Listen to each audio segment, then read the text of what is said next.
This is Ambazonia Calling. News, analysis, commentary, opinion, editorials. Ambazonia Calling is a co-production of the Africa Freedom Network, the Missions Tribune, and Compass Free Press.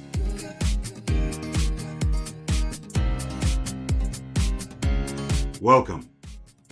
My name is Ntumfoyn, Herbert, and I bring revolutionary greetings from our studios in Washington, D.C. to all of you, friends of Ambazonia and fellow Ambazonians on Ground Zero and across the globe.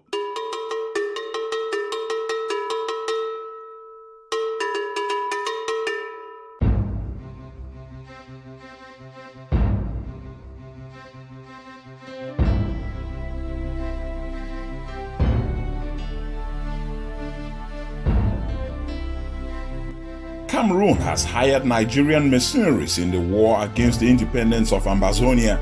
I am innocent here. Do we truly have leaders or imitation pallbearers? This is MENCHUM. Unapologetically and even devilishly hedonistic leaders of today's revolution. This is Tani Jude Agwa Ozugen. How do you win a crown for being a fool? This is Veronique Betimfe. The French have not spared an opportunity to weaponize the IMF against Ambazonia. Talk of voodoo economics. This is XXX. Blessed are they who know France and live by the crumbs that fall from our table at the World Bank. This is Lambert Mbom. Mona year tweets from a condo city in Cameroon. Vampire in the dark, angels during the day. More school, less book. This is the monk from Ibalikumato Vetrikov himself. Barrister Agbonkongo, he was only allowed to teach the political science fiction of the BR regime. This is Willibrod Ade. When some Ambazonians in this struggle run out of ideas, they instantly resort to ad hominem attacks. Why? This is MENCHUM. This is edition 083 of Ambazonia Calling. We're coming to you on Memorial Day, this Monday, the 25th of May, 2020. Memorial Day is an opportunity for us as a country to remember those American Revolution, War of 1812, through the Gulf War, these Gold Star families, men, women, children, sons and daughters, all these individuals, these Americans who have given their lives, sacrificed themselves to defend the freedoms that we enjoy.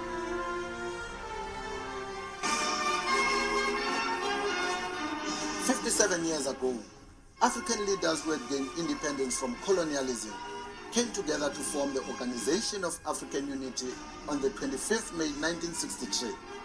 Today is also Africa Day. It marks the anniversary of the creation in 1963 of the Organization of African Unity, now the African Union, the organization that has failed woefully to defend the people of Ambazonia against recolonization by La République du Cameroun. One that has provided the most protection, not to the people of Africa, but to the most corrupt tyrants on the continent. And rededicate ourselves to participating in the continent's agenda to develop a better Africa and a better world.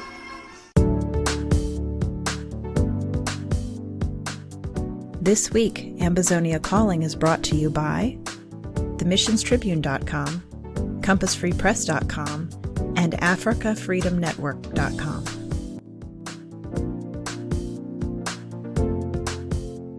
This is one of those editions of Ambazonia Calling you will want to re-listen to again. It reawakens all of that nostalgia from the days of Southern Cameroons. We will take an in-depth look at what the Bretton Woods institutions, the IMF and the World Bank are doing to aid and abate the genocide ongoing in Ambazonia at this moment. We have got first-hand information to debunk the fake story about Germany and the United States mediating in Ambazonia. Our guest on The Devil en Masse will speak to us about a new group, the Diaspora Ambazonia Community. And after this jingle, I will be back with our editorial for the day. So stick with Ambazonia Calling.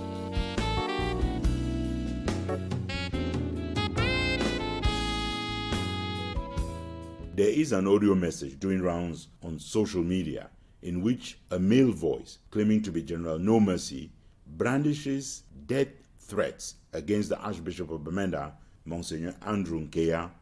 I have not ascertained if yes or no it is indeed the voice of General No Mercy, and it is really of no consequence with respect to what I have to say in reaction to what is a vile message of raw, unacceptable hatred. Whatever disagreements Ambazonians may have over politics, ideology, education, or religion, we all have a duty. If we are working for a truly free and democratic Ambazonia, we owe ourselves the duty to show tolerance to each other. We have an obligation to uphold the sanctity of life. Whether the person speaking is General No Mercy or it is an agent provocateur preparing world opinion to blame Amba boys, should be a terrorist assassinate yet another bishop, the people of Ambazonia, by my voice, repudiate the crime that message attempts to normalize. I have the following to say to anyone who has been carried away by the power that an AK-47 allows them to wield. The people of Ambazonia will never be ruled by the gun, not especially bishops and cardinals of the Catholic Church, whose red cassocks symbolize their willingness to lay down their own lives for Christ, meaning laying down their lives for the truth. Honorable Joseph Wilbur warned, when the people will rise, those who want the people of the Church of God in Ambazonia to rise against them can continue threatening pastors, molesting Christians, and killing the innocent. Just as the people of Ambazonia will prevail over the army of Pharaoh Biya, the people of the Church of God in Ambazonia will prevail over any restoration forces or commander or general who thinks they can replicate the abomination of the Biya regime on the people of Ambazonia. Anyone who thinks they can kill the weak, talk less of touch so much as a hair on the head of an anointed one of God. Any Ambazonian that even just remotely resembles and or replicates the kind of violence and madness that the people of Ambazonia are fleeing from in La République Cameroon should know that they will triumph over our dead bodies. Ambazonians may and should be able to disagree with anyone, including Archbishop Nkea. Here at Ambazonia Calling, we have disagreed with him and other bishops. I disagreed with his predecessor, Monsignor Cornelius Eswa, over the seizure of ancestral lands belonging to the Mboro people for the construction of the Catholic University of Cameroon, Katuk Bamenda. One fine Easter Eve, Monsignor Eswa did the right thing in the eyes of the law and in the sight of God. The church returned the land of the Mboro people, which he had been struggling to steal in broad daylight. More likely than not, we will disagree with the bishop and with other Ambazonians, but no matter what our political differences are, no one's life should be threatened because the whole or express a political opinion.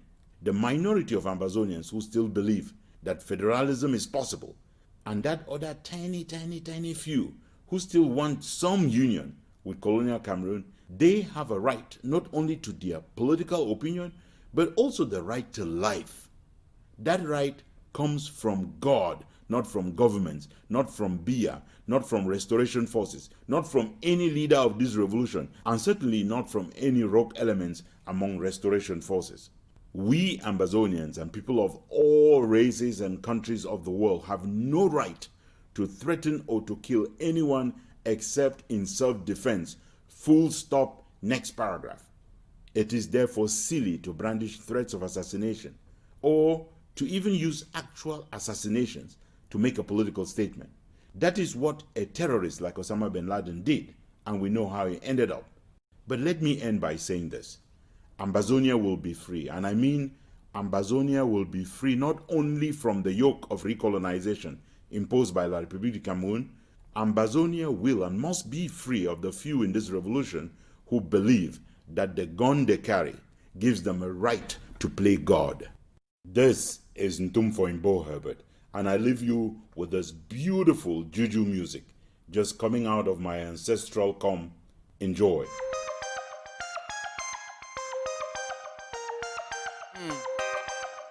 Ntumfoyn and welcome. I wanna be Ntum.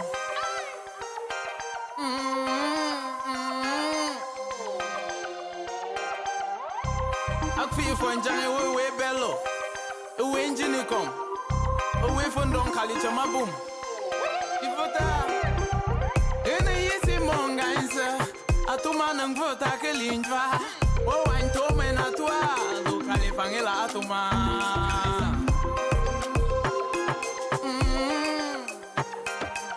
The Califangela Atum. Panambang. A manyo. A chatter. A benagisi. Sendo. Atua Dona and Joffa. It's shit on in and Joffa. Oi, Sendo Yenze. My wine farm and Atunga.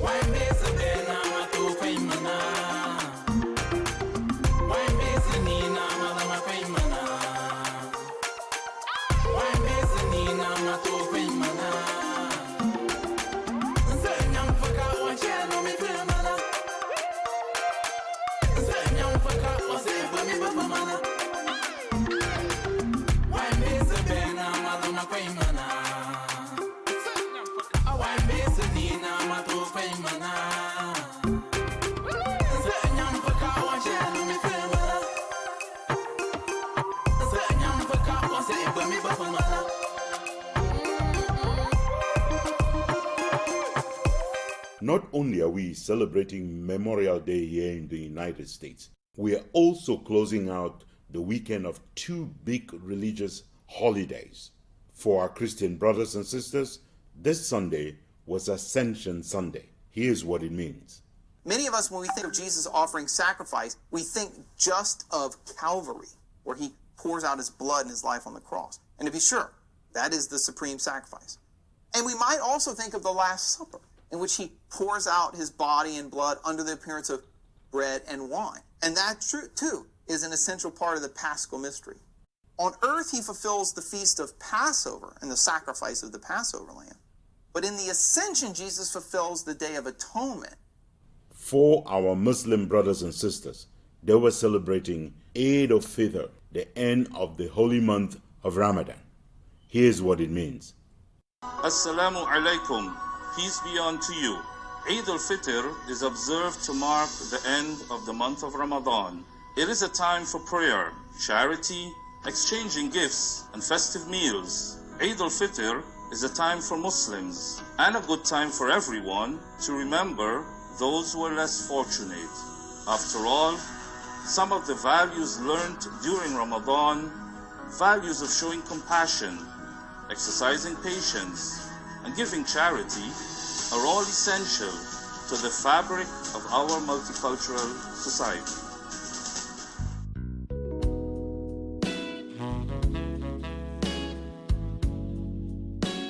Still ahead in this edition, we have the Devil Unmasked. We have a winner of the Nyamfaka of the Week. And we are not done until you have heard our letter to Joshua. So stay tuned, kick back, relax, and enjoy Ambazonia Calling.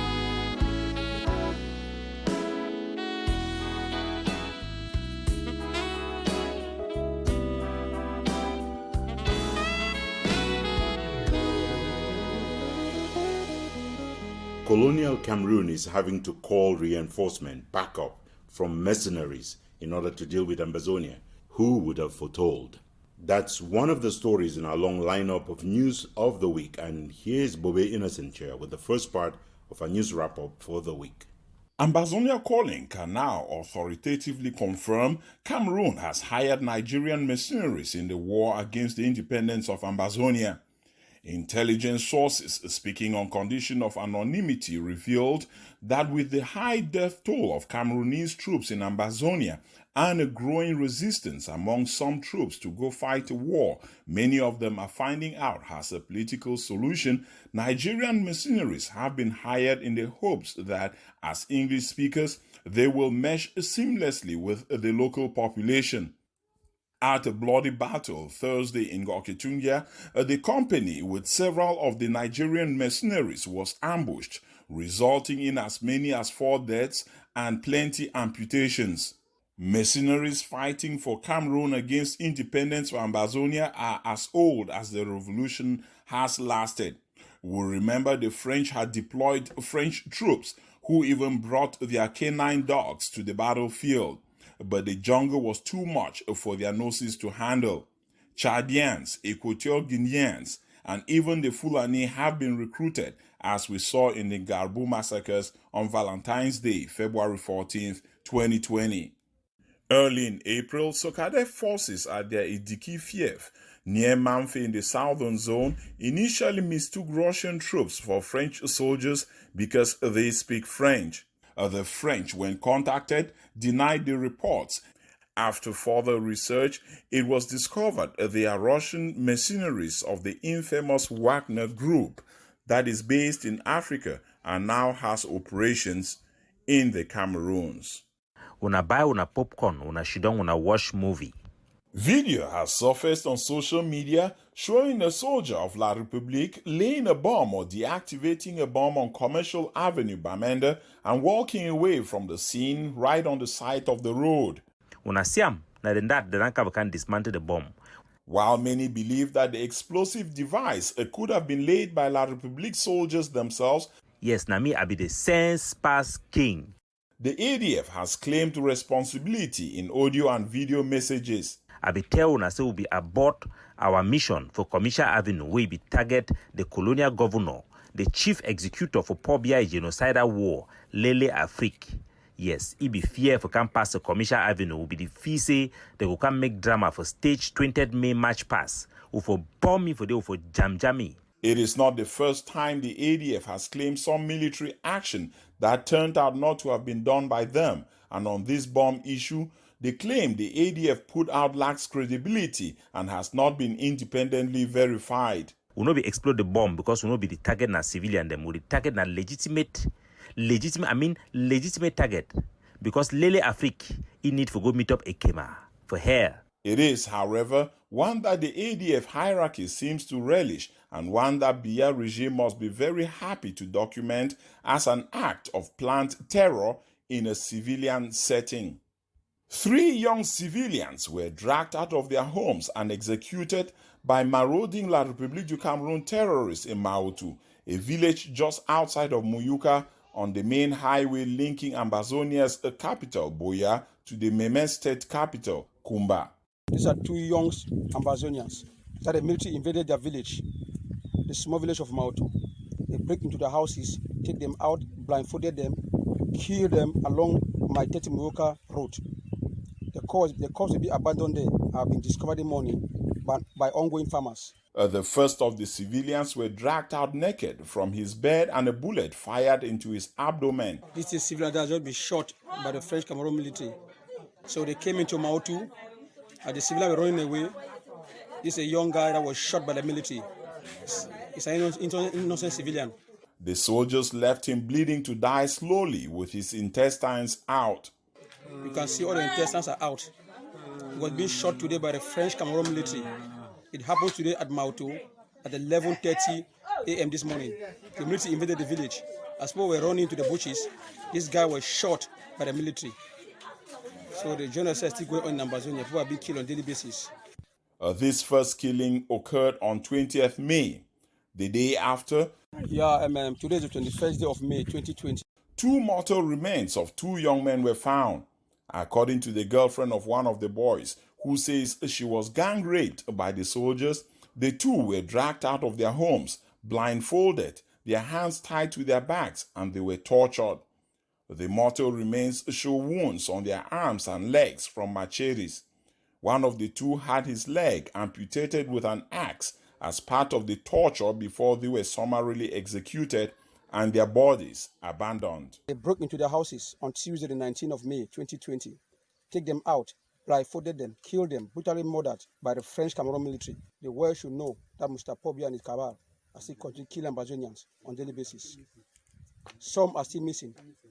We have not seen some of the civilians in the community. We'll keep on searching, but the world should know that is what is going on in Ambazonia. The war is still going on, killing, genocide by Mr. Paul Biya and the regime in Yaoundé. Hear Anglophone people out. Sit down with them and listen to them. If you don't want them to go away, let's go back to federalism. I mean proper federalism. And stop paternalizing them, treating them like children. More citizens of La République du Cameroon have learned the lessons of why Ambazonians are right to seek restoration, and they are spitting fire in the face of their recalcitrant brothers. They've been lied to the Anglophone. We've been robbing them because the only purpose why we had unification in 1972 was because the French people actually discovered oil, and that oil was in the Anglophone people place, which they don't benefit of that oil at all. So we have to be honest. If we want to go forward, today is the 48th anniversary of that union, the union that wasn't really one. We have to go to our brothers and say, look, we are sorry, we apologize, we failed you. But instead of that, we are calling them terrorism. The president of the pro-regime National Commission on Human Rights and Freedoms, Chemuta Divine Banda, died May 18th, going to his final rest without ever having once the courage to issue a report on the genocidal violence in the land of his birth, Ambazonia. 3 members of the pro-regime militia executed Bobe Paulinus Songto Sam outside his residence in Bamenda. His only crime was that he had contributed financing to the Ambazonian cause. 2 bullets shot to his chest, close to his heart, killed him before he could be rushed to any hospital.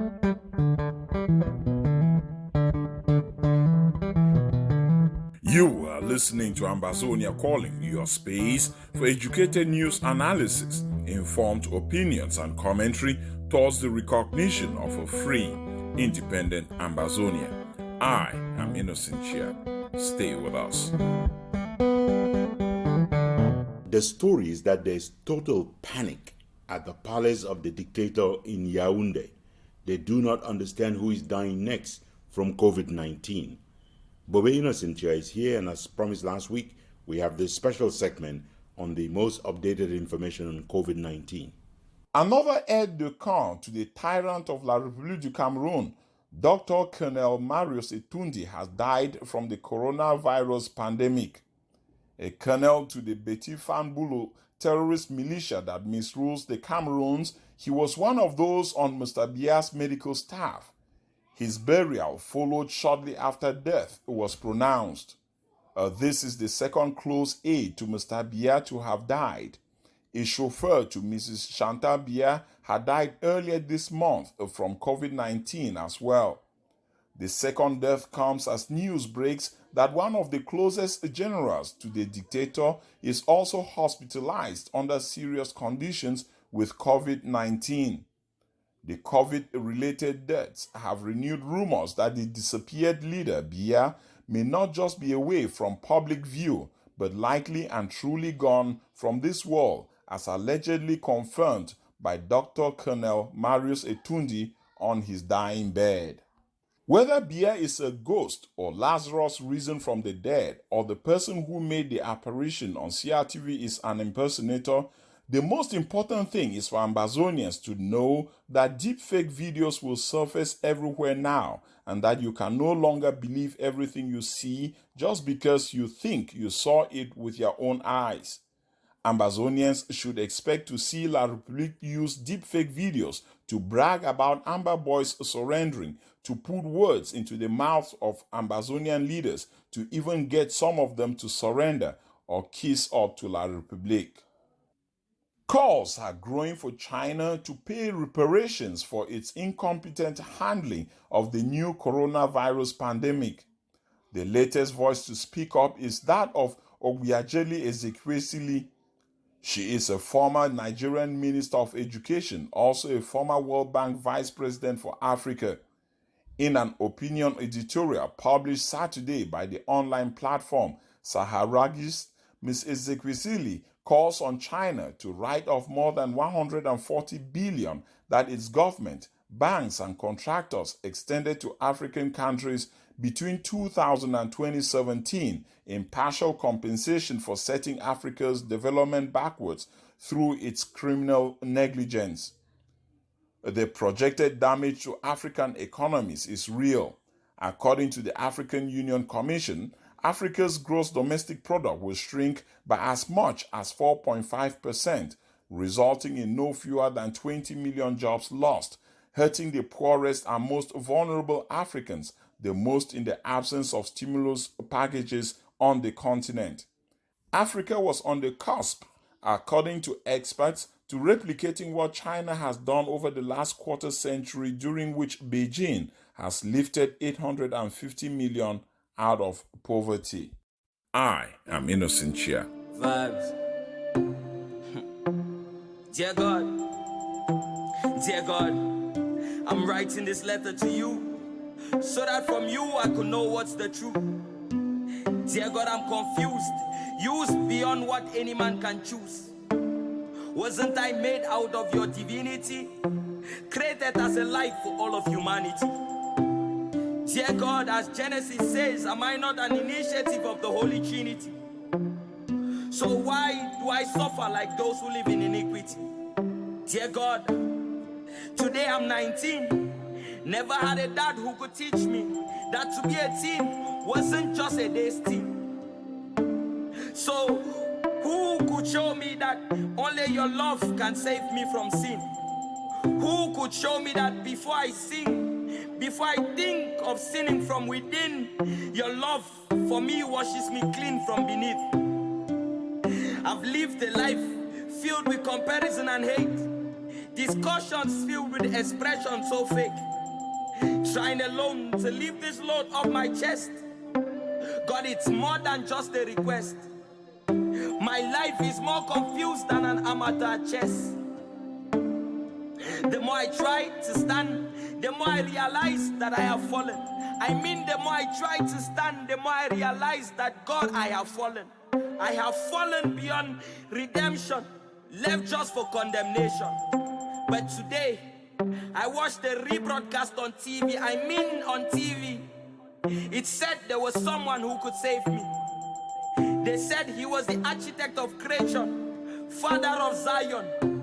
For Judah he is the lion. For Gilead the balm I could rely on. Chelsea said if I go to him I will have somebody who is able to make me ride on, a shoulder I could cry on. Dear God, is that you? Is this true? If it's really you, I'm sorry that I undermined the bloodshed at Golgotha. How many times were you lashed that I have forgotten in that order? I threw away John 3:16 into that gutter. Lord, please forgive me and grant me shelter. For truly, Lord, I am your son and you are my father. God, I am sorry that I have asked questions that are not supposed to be questioned. Equate this equation and make me somebody reasonable for this creation. If it's you, Lord, it's my pleasure to write this letter to you. Oh God, it's Fido, gratefully yours, dear God, amen. Vibes. It's Sonic Lips, the youngest producer. And moving right along, here is Bobe Innocent Chia with the second part of a news wrap-up for the week. In DONGA-MANTUNG state in the northern zone of Ambazonia, civilians captured video early Sunday morning of Cameroon's colonial military emptying out whatever is left of the civilian population in Garbo.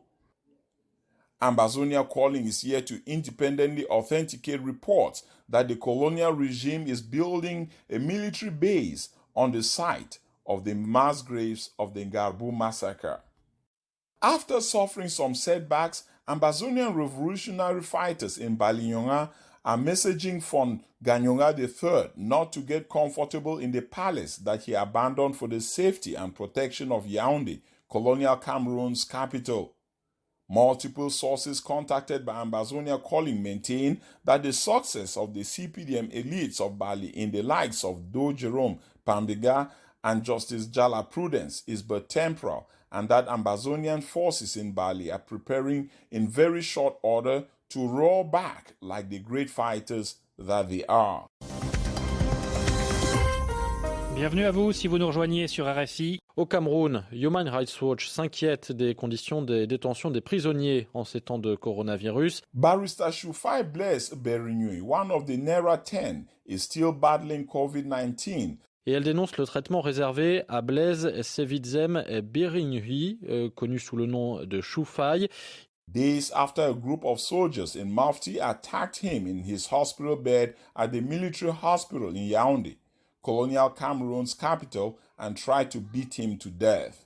Shufai est un des 10 leaders de l'un des plus importants groupes séparatistes.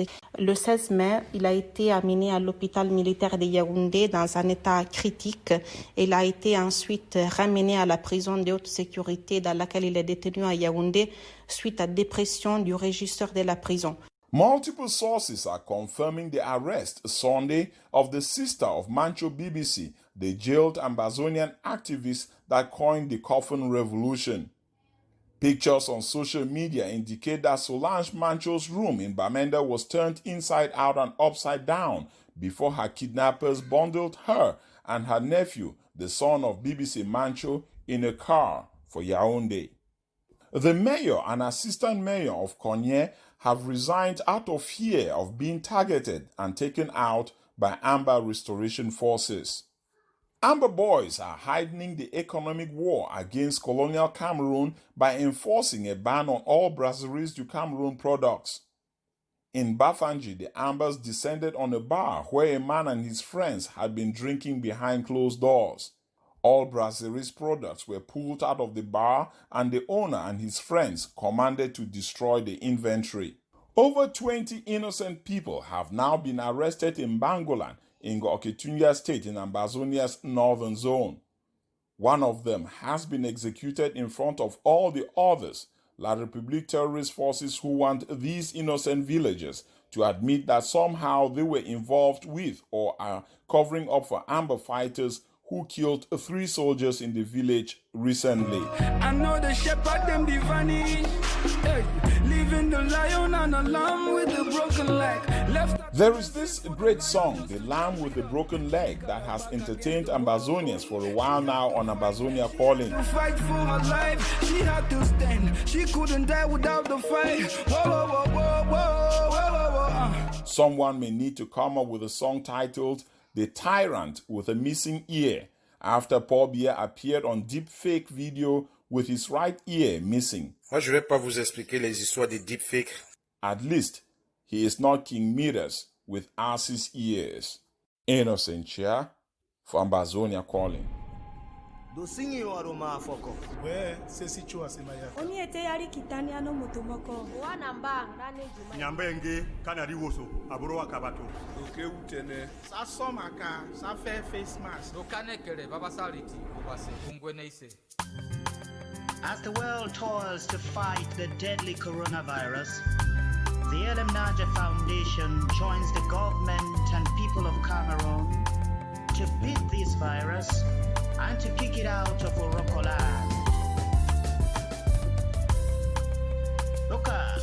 Papa, Papa, Mama, Nyambe mo corona buri oboka waba marina nyambe wona. Bama coronavirus nyambe wati mene ya sarorio. Nyambe wati ebokitete. Ekodowe susu yokaga nyambe wona bongo. Se walo wabwene batu bana nyunga weta pocha corona. Ima corona chomebe. Obase. Nyambe oni patata nyambe mobe. Nyambe oni paia nyambe waboki. Asari robo kakebo bisene. Asiyo mota kori. Asiyo moto iko. Asiyo mukara. Asiyo moto endake. Andani ete. Nyambe oni akiakae. Iba matumba masusu meaka. Ekombo esusu dinara corona manyingise. Pameni ba orokoka ni ma corona zarui ekombo. Sengani manyolo sosa maka. The dullest people in this revolution are the so-called educated ones.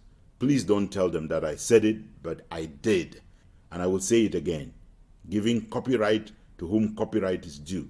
As my brother Willie Brother Day has said before, the dullest people in this revolution are the so-called educated ones. The real intelligent ones among Ambazonians were the primary school teachers, mocked for being illiterate. They are the real heroes of this revolution. Realizing that the international community had ganged up against them, they bought time for this generation to set the record straight. On this Memorial Day, here is Tanya Jude Agwawozugen with a tribute to them. It was not by accident that Southern Cameroons became the first country in Africa where the ruling party lost power and bowed out gracefully to the opposition. It is why Dr. Kwame Nkrumah, the founding father of Ghana, had such admiration for the place. Countries are known to be and said to be beautiful not because it has nice hills and valleys, but because it has a people graceful in character and tolerant of political dissent, agreeing to disagree in a gentlewomanly manner. To give you a clearer picture, let me rewind to the 1950s. Those founding fathers of Southern Cameroons had more brains than today's generation of Ambazonian leaders. They preach and adhere to the same doctrine of patriotism. They left Enugu together as a team. They stood together in fighting both the United Kingdom and Nigeria, challenging London and Her Majesty the Queen until Southern Cameroons became a self-governing territory. In August 1958, at the Manfay Conference, they met without fighting each other violently, even after some of them voted in favor of the two less popular options. Even when the international conspiracy against Ambazonia offered them the worst of both worlds, they knew how to deal with the international community. Traveling in the same Land Rover often, holding joint rallies in the same market squares, taking turns to preach their political gospels from the same soapbox, and driving away after the rally in the same Land Rover, they socialize in the same Boya Mountain Club, SS Club, Club 58, late into the night, sharing beer, jokes, gossip, and the pain of knowing that both Nigeria and La République du Cameroun wanted nothing more than to recolonize their homeland. They mobilized our people to accept the better of bad options. They made the highly educated choice of picking what they probably knew to be a doomed union of two states equal in status with La République over the uglier dead-end route of integration with Nigeria. Then they did more. They insisted on an independence plebiscite and on a UN General Assembly resolution recognizing that independence. And for 11 years, at the cost of lives, and certainly thanks to so many sacrificing their own political career, they preserved as best as they could the sovereign state renamed West Cameroon, notably preserving its education and legal system, along with its complex web of traditional kingdoms and their empowered chiefs and funds. It took the kind of patience, love of country, tolerance for one another, decency, class, education, and savoir-faire in diplomacy that today's generation of amber leaders simply does not have, despite boasting of being more educated, whatever that means. Yes, of course, traitors later emerged, led by a certain Solomon Tande Muna. The Joas and Fonlons paid first with their political careers and later with their lives. It is thanks to their tenacity and foresightedness, it is thanks to their wisdom and their very educated choices that this generation even has a homeland, an Anglo-Saxon culture, education, and legal system to call theirs. It is safe to say that had there been as many traitors then as there are today in this revolution, I will be reading this paper to you right now in French. For all their so-called lack of education, I will take the Endelis, the Joas, the Mbiles, the Mukongs, over and above the so-called self-centered, dubious, irresponsible, infinitely stubborn, sleazy, creepy, unapologetically and even devilishly hedonistic leaders of today's revolution.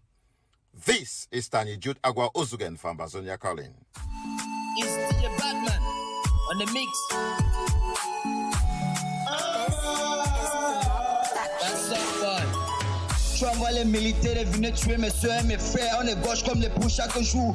Dead body lie on the street carelessly. Who's the for this phobia? Caroline is dead. A strange bullet from nowhere. Phobia. What do you wanna tell me? What do you really wanna do to my people? You get nothing to Amberland. What do you wanna take from Amberland? I give a damn what you think about me now. It's me 2 minutes. One they kill me for down. And if fear nothing again. But if you like say I need them, yeah, one drink boy say that matango. I get confident for myself, very fair. Get confident for a bar. I'm having informal. I be dating back very fair. No matter if you try me, I stand from the ground, my flag. What I'm blue, there is stars with doff in the middle. I'm so proud to be an Ambazonian. Very fair, Poppy. I give a no saving check on one man now, boy.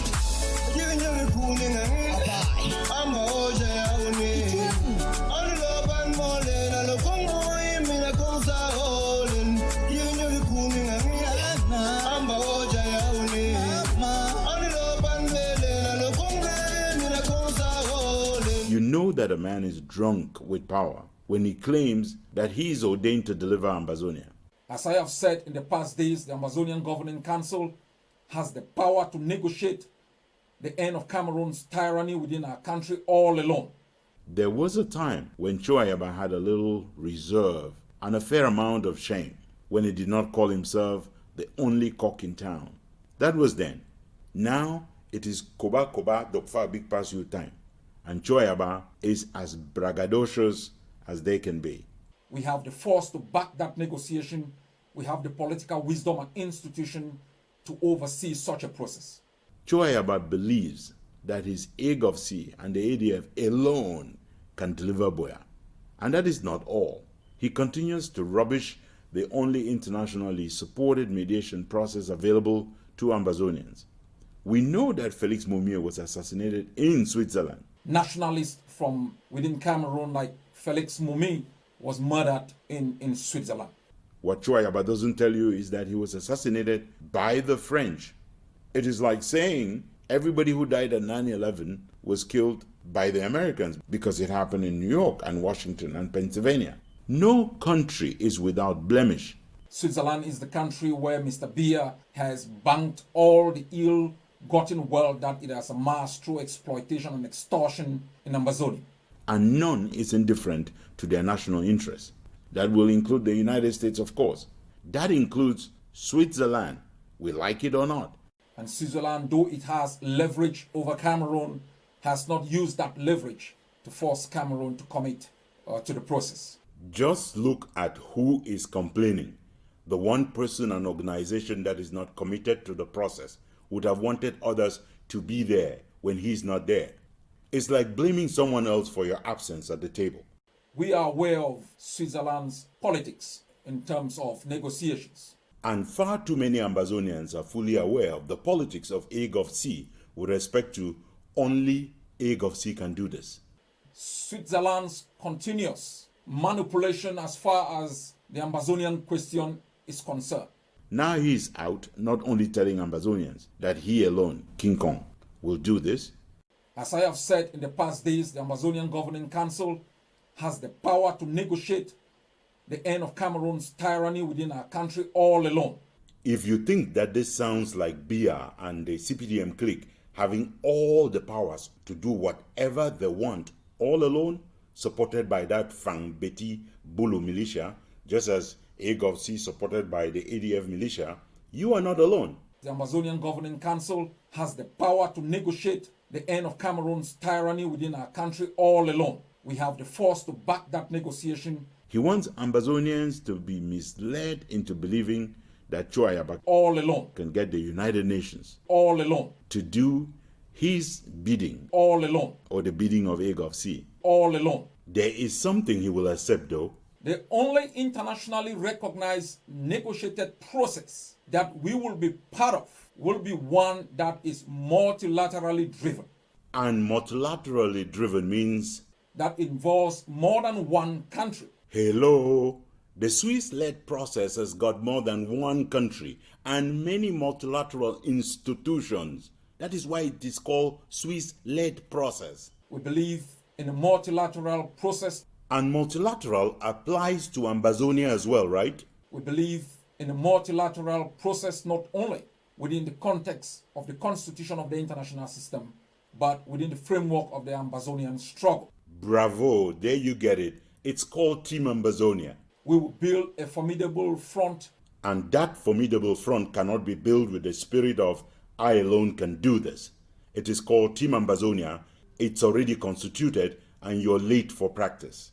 We will build a formidable front that will bat for Ambazonia and get the result that our people deserve in terminating Cameroon's presence within our homeland.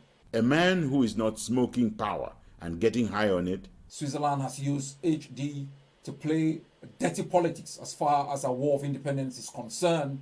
Would be more measured in his choice of words. We have the force to back that negotiation. We have the political wisdom and institution to oversee such a process. Maybe he would recommend that the UN should, not must, has a mandate through a United Nations General Assembly resolution. That the Swiss should, not must. As far as we're concerned, the Swiss role is unacceptable and must come to an end. But then, Choyaba is to the Ambazonian struggle what Paul Biya is to La République. It is his way or the highway.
Let us give the big book people in this revolution some attention, will we?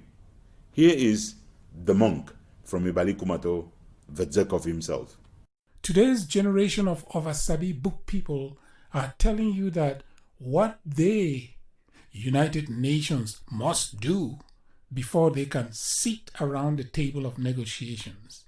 Their education is long on everything else except in telling you in which other case of a people fighting for independence did the UN General Assembly issue a resolution committing to an outcome that is not yet known and committing to implement it even before they knew what would be agreed. In which school did these people go where they were taught that the UN can write such a blank check? If they were the UN and bothered even to entertain their sheer shoulder above head arrogance, would you commit to implement anything aware that an outcome could be repugnant to international law, for example? To give just one example, if one of the deals reached by the two parties in Switzerland was to grant amnesty for war criminals to perpetrators on both sides, why should the UN put a rope to its neck by committing in advance to implementing the outcome aware that some deals could be illegal? In which school did the educated learn that the best way to get a good deal for the people of Ambazonia is to flee negotiations supported by the United Nations and turn to the same United Nations to order them around? The UN must. Really? And finally, let us even assume that the UN were to pass the resolution Cho Ayaba is asking for. What is to stop the UN from not implementing their own resolution? If the need we had was for the UN to pass resolutions, because then we would trust that they will be implemented, why is Cho Ayaba not saying he will only attend negotiations if the UN first implements Resolution 1608, for example. These vituperations are not coming from an educated mind. They are coming from those our people in Abakwa town describe as suffering from more school, less book.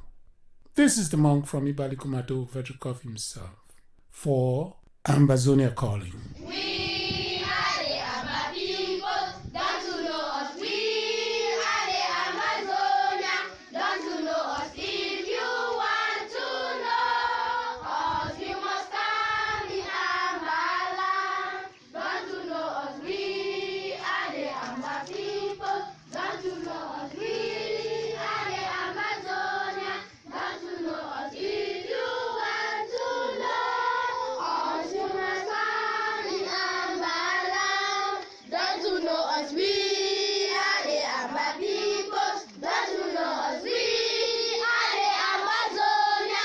Don't you know us? If you want to know us, you must come in Amba land. Don't you know us? We are the Amba people. Don't you know us? We are the Amazonia. Don't you know us? If you want to know us, you must come in Amba land. Don't you know us? We are the Amba people. It is easy, isn't it, for anyone who doesn't have a PhD, anyone who does not want to claim the title of the educated one, the very intelligent one. It is very easy to criticize those who have taken time to go to school. Please, don't water down anyone's education. That's not what we're doing here. What we're doing is calling for humility among those Ambazonians who now believe that it's only those who've been to school who can do this. And that's not true. Here's the monk. Far more people than anyone would care to find out are downloading terminal degrees from the online equivalents of evening classes for the retarded. And the more irrelevant they think they are without being called doctor, the more desperate they are to award themselves that PhD years before they have even enrolled for the course. That is why so many are all diploma and no book. Empty vessels, they say. It is the kind of education that has left so many uncultured to the point of thinking that adorning a takumban gear should be reserved for the uneducated, whatever that means. But to stick with this revolution, how sad can it be that the educated ones cannot find the unity in spite of divergence in political ideology that our forebears showed when they walked away from Enugu and came home to BOYO as one team? Does anyone think the super educated of today would have formed the same delegation to go to London for the conference at which they, working together, convinced the British to let Southern Cameroonians have self-rule? How many of them would have not pointed out how the British had interest in the CDC or a hardly hidden bias to see Southern Cameroons to be absorbed as an integral part of Nigeria? How many of the super-educated class of today would have not accused those who went to London of being paid by Her Majesty the Queen of England, as those at the table in Switzerland are being accused of being paid by the Swiss government? In their case, whether it was in Enugu or during the monthly conference, at the London conference or at the Fumban conference, they were outplayed by the international community and the colonial vultures that are France and colonial Cameroon. Not because they did not form Team Ambazonia, but in spite of it. This is the monk from Ibalikumato Vetrikov himself for Ambazonia Calling.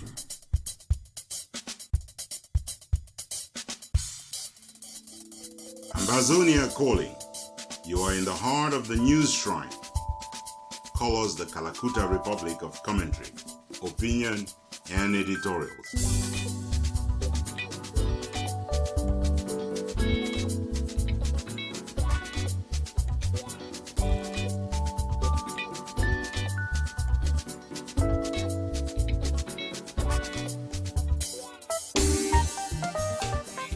You remember the fake story about the United Nations office in Central Africa ordering Germany and the United States to start some form of mediation? We have a debunking to do. It's right ahead. Because the Tumala Samba, the Tumatala Zagong.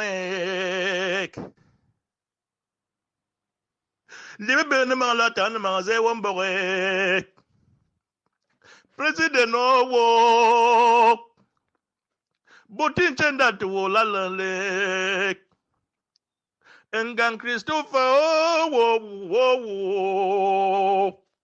Mbeza Bano to Bwek Bugabachunka the Chuyelale Macmugan Banga to Owo Mbenke Mangena Bunzo Owo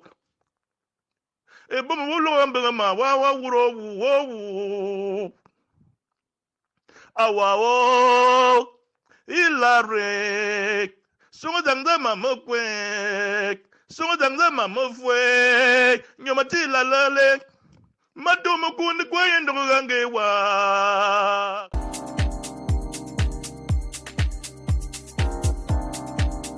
This is Ambazonia Calling. Still ahead in this edition, we have the devil on mask. We have a winner for the Nyamfuka of the week. And we are not done until we have heard our letter to Joshua. So stay tuned, kick back, relax, and enjoy Ambazonia Calling.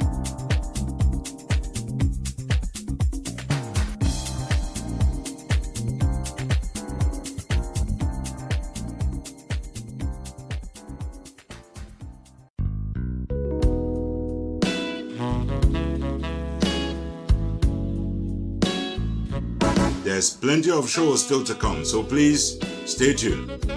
Kick back, relax, enjoy Ambazonia Calling.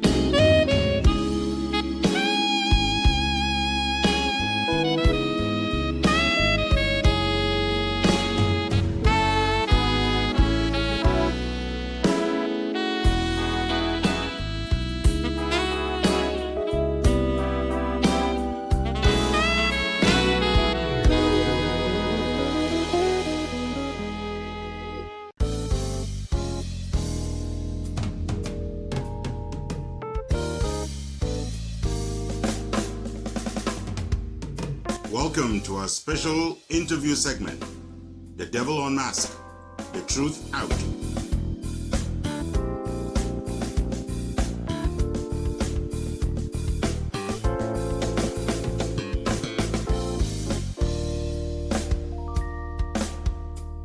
Welcome to The Devil on Mask. Today we've got the Diaspora Ambazonia Community, DAC.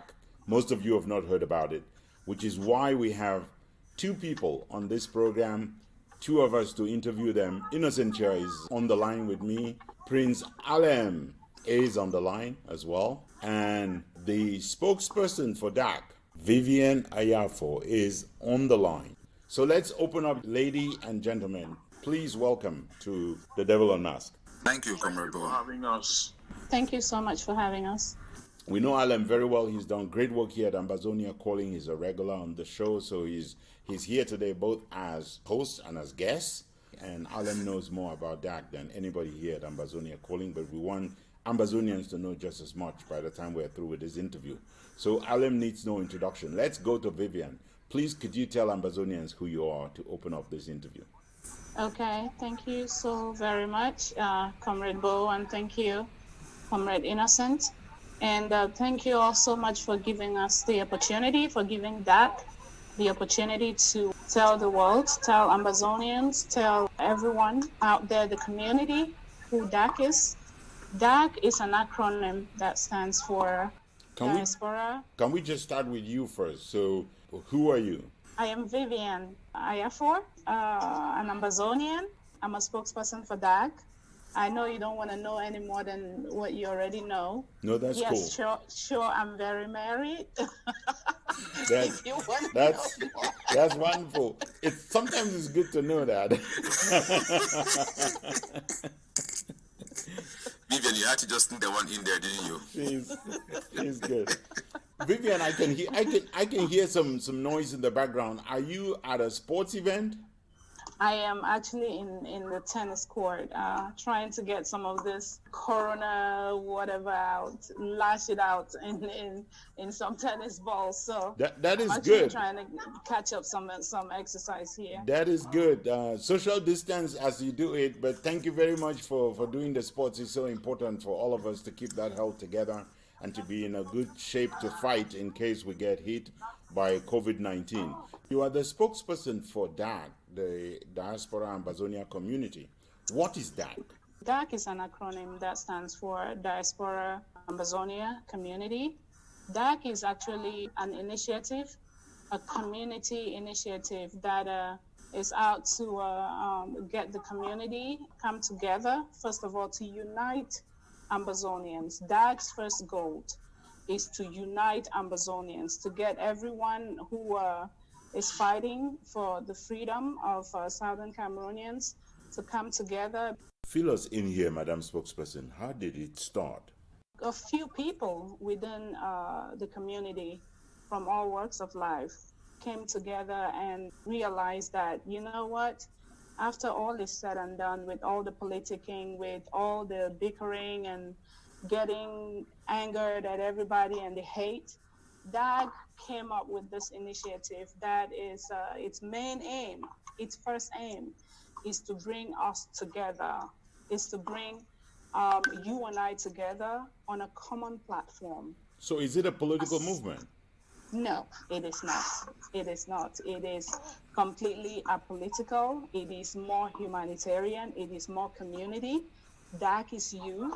DAC is me. Anyone can become a team member of DAC. You are listening to The Devil Unmasked here at Ambazonia Calling. We will be right back with the spokesperson of DAC, Vivian Ayafo, and our very own Prince Alem of Ajam Sonic Ketron, USA. Boo, boo, boo, boo, boo, boo, boo. Whoa, baby. Hey, manya anjanga kunakwa. My aim is in Abama. Bobo Beba, Ubey, Young Ziggy. And I feel more, I'm up in a coffee. Stop. Jam Chimala, my Yama Bonta. He was a Lilina for the Subonta. That's what the king said. That's what the king said to the messenger. Tum to my Benuebo. Ala Anyama Bozuzento. This lion down the valley. I know the shepherd them divani. Hey, leaving the lion and a lamb with a broken leg. Left at the mercy for the lion just to chop it up. She got her back against the wall. She had to fight. She had to fight for her life. She had to stand. She couldn't die without the fight. Whoa, whoa, whoa, whoa, whoa, whoa, whoa. Yeah. So we are back here, The Devil Unmasked, with Prince Alem and Vivian Ayafo, spokesperson of DAC. So for people who have organizations which already are doing humanitarian work, they will be asking themselves, you know, why do we want to go and join that one? I am here with my team member who is Alem.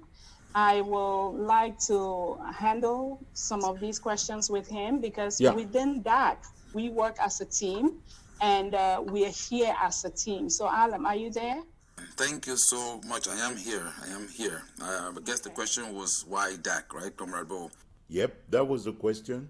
So, yes, you're right. You have other organizations, you have other groups that are doing similar stuff when it comes to humanitarian assistance, when it comes to assisting in whatever way or form on ground zero. But the one thing that they're not doing, which DAC is doing, is being as transparent as can be. If you look at the way the revolution is going so far, the big issue that has actually, swayed our revolution is the lack of transparency and the lack of accountability. And how does DAC promote transparency? DAC does that by handling everything on their platform for everybody to see. So when you register on DAC and you actually become a member of DAC, you'll have access to be able to see everything that comes in terms of support, be that financial, be that in skill set, and you also have a way to have confirmation from how your support is being used. And that's what makes the DAC platform a different platform. If we could dial back a little bit to something that Vivian said that caught my attention. She said that the movement, the community is apolitical. Maybe it's important to define what apolitical means, especially in a context where the end goal for every single one of our organizations is a political end. Could we please define what apolitical is? Okay, thank you for that question.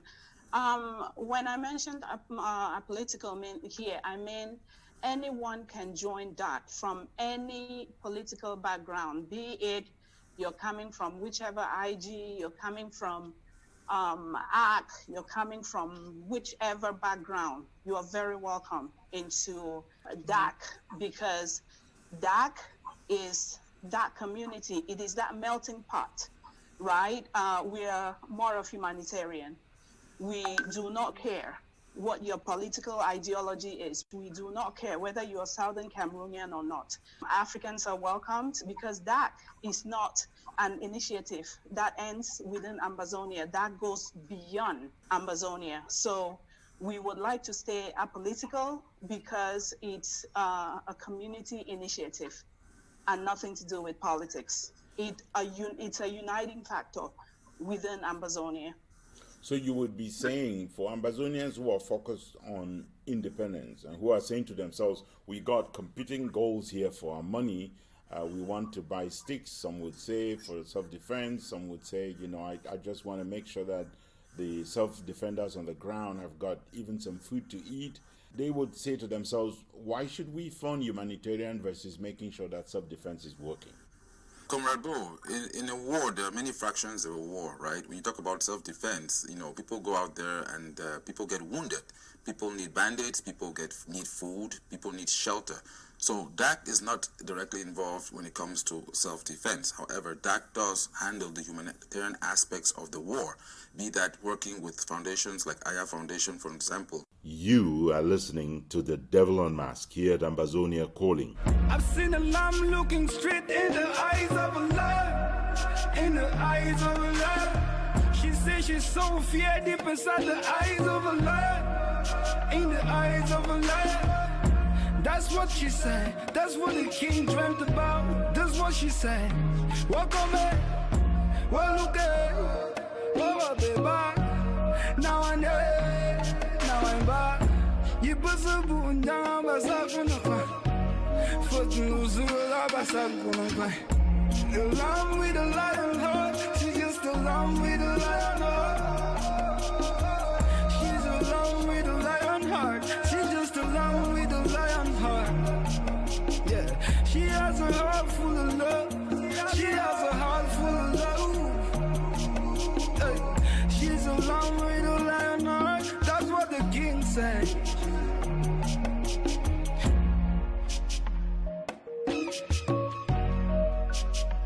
Another place.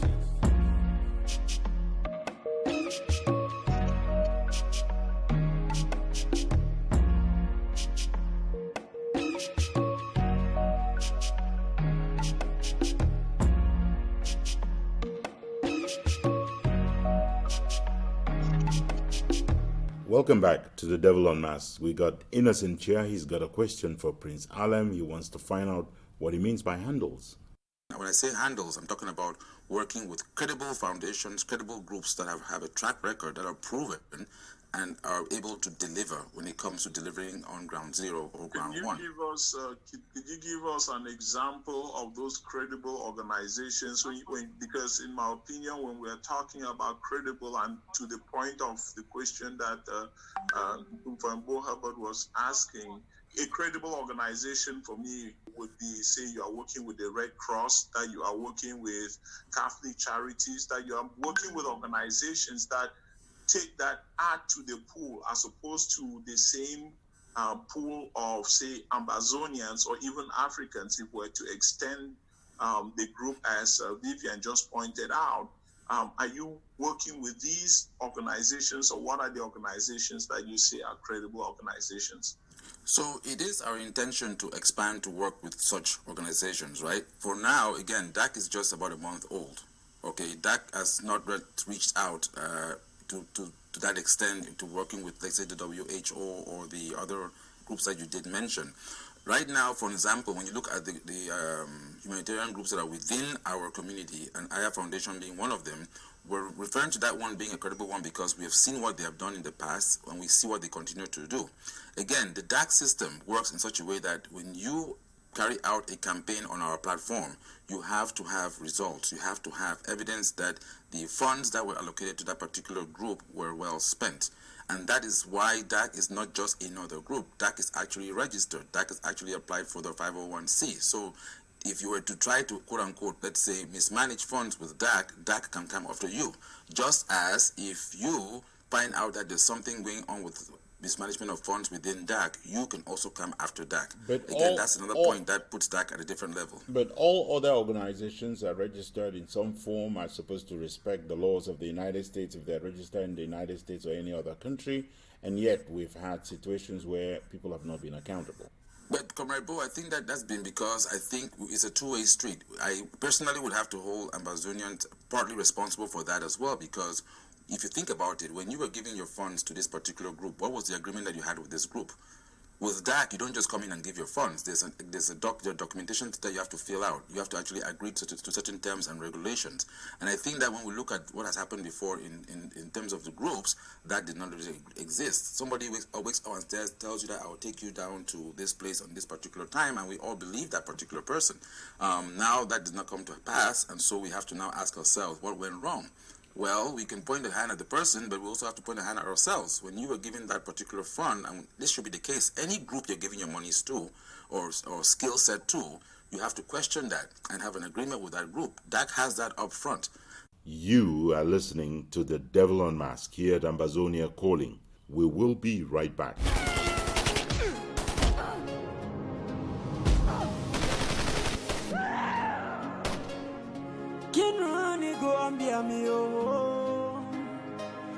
We don't turn in them see me my fabunesio. Can only be Rambiamio. We don't in them see me my fabune window. Why lunde? Nkuma vishile funguma very lava cara why lundo. Akara yuvi chungi mbiami ora. Len van we ravik be fuckba. Mbiami fana jikobo. Notify your brother. Notify your brother. If we live like one family, we go conquer tomorrow. Notify your brother. Notify your brother. If we live like one family, we go conquer tomorrow. Cause I believe in unity. Cause I believe in unity.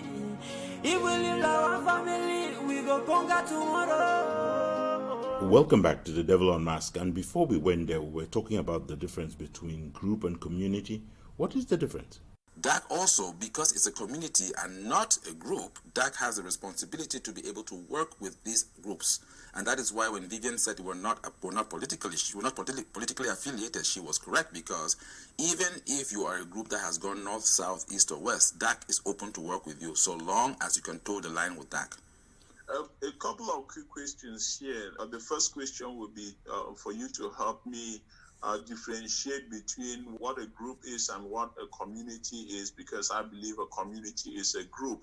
The second question I want to throw in specifically for Vivian is, have you been talking with group leaders? If you are doing humanitarian, for instance, if you are treating wounds of soldiers that are wounded, of fighters that are wounded, that fighters that either belong to the ADF, to the IG, name them.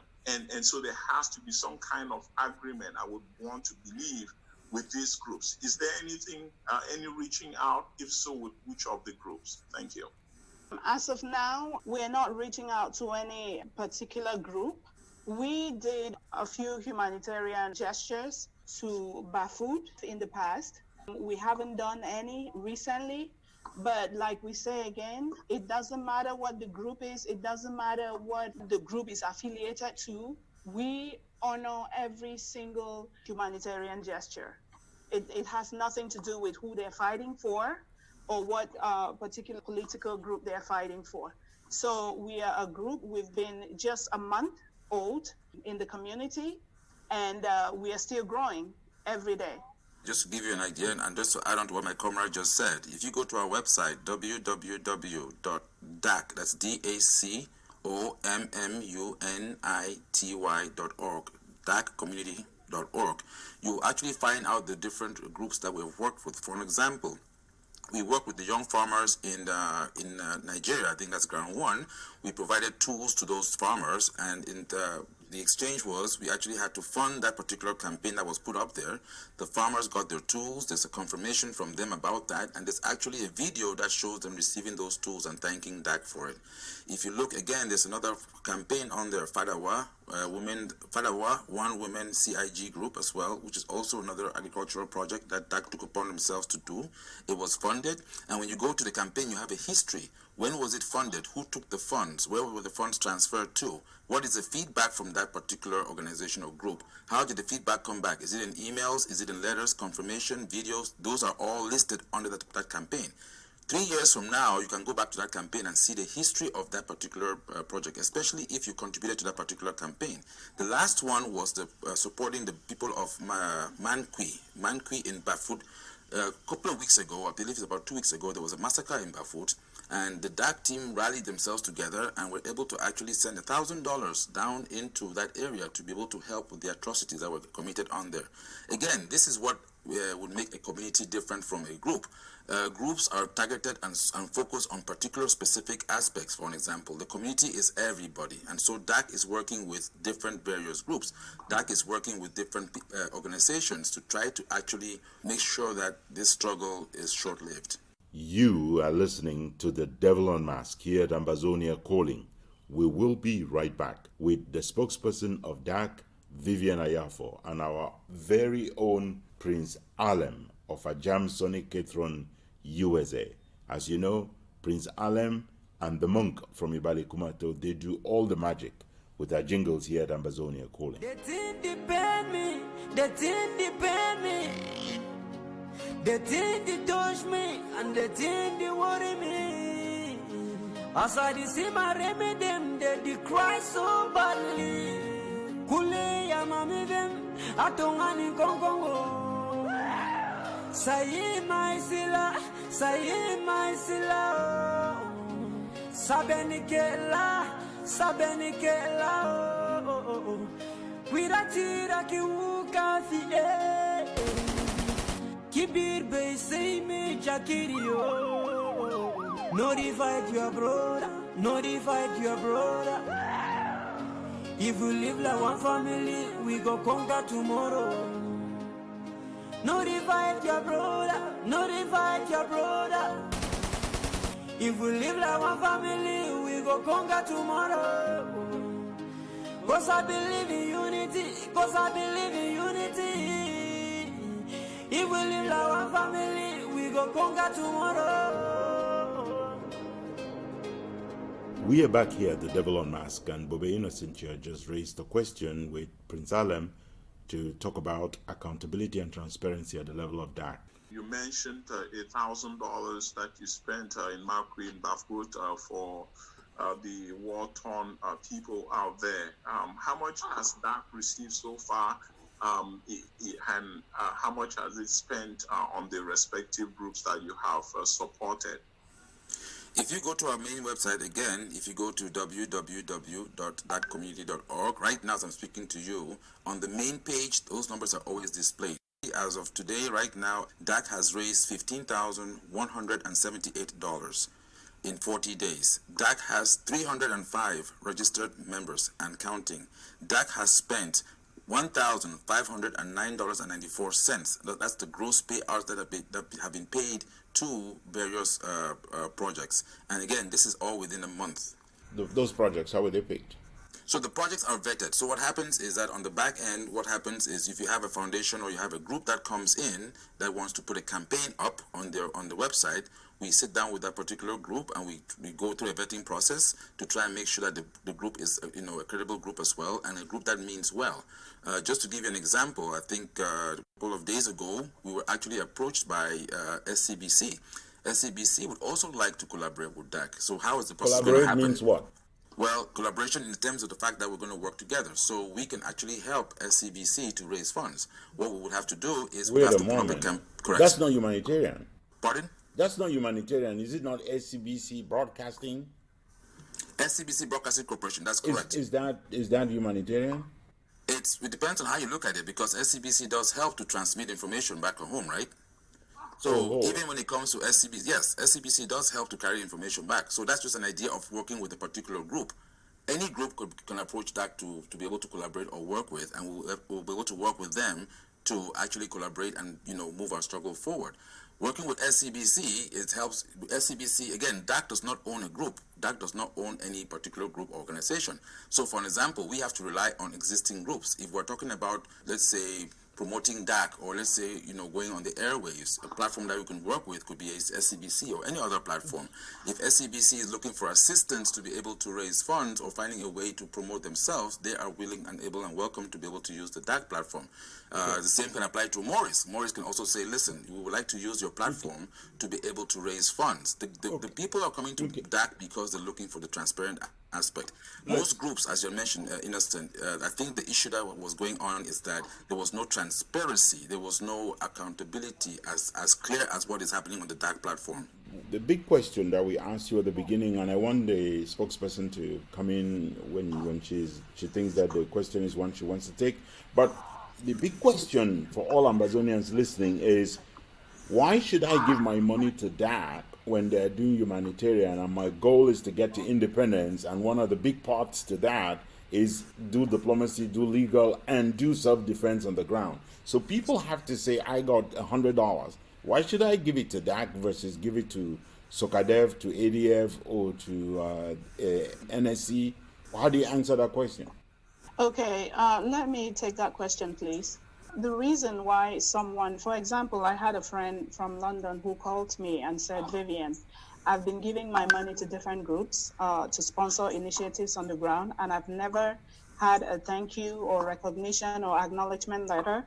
And I'm just looking for a credible initiative or some group of people who can start taking care of things like this, give accountability, take my money, do what they say they're going to do, and then give me feedback. And then I get to know from those people in ground zero that this was actually done. And I told her, you are in the right place. So that's what DAC does to both groups and individuals. You are listening to The Devil Unmasked.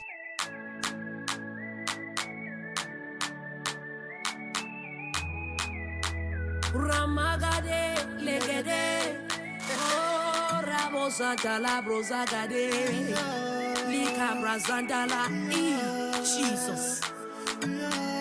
Papa Godo, intervene for we, do for we, as you do for the Israelites. The way who they suffer, in their life so you don't forget we. Papa Godo, intervene for we. Orphans are crying, widows are crying, fatherless children are crying, the less privileged are crying. Oh, may we pray. Oh, may we pray. Oh, northwest and southwest, when I come together, may we pray. Oh, prayer is a key. Oh, yeah, yeah, yeah. Pray. Oh, let me pray. Oh, let me pray. Welcome back again to The Devil Unmasked. We've got the spokesperson for DAC, Vivian Ayafo. We've got Prince Alem. And the question we had there for the spokesperson is to find out why people should go to DAC. Yeah, people complain. Why should they go to DAC? If an Ambazonian is looking for that initiative, those people who are going to be accountable to their finances, to their hard-earned money, DAC is the place to come because we're here. But the question, Madam Spokesperson, is the focus of Ambazonians today and their insistence is that our people are getting slaughtered, they need to put in place self-defense. I mean, everybody will tell you that that's priority number one. So the point here would be, speaking to Ambazonians, why should they give it to DAC knowing it wouldn't go to what they call priority?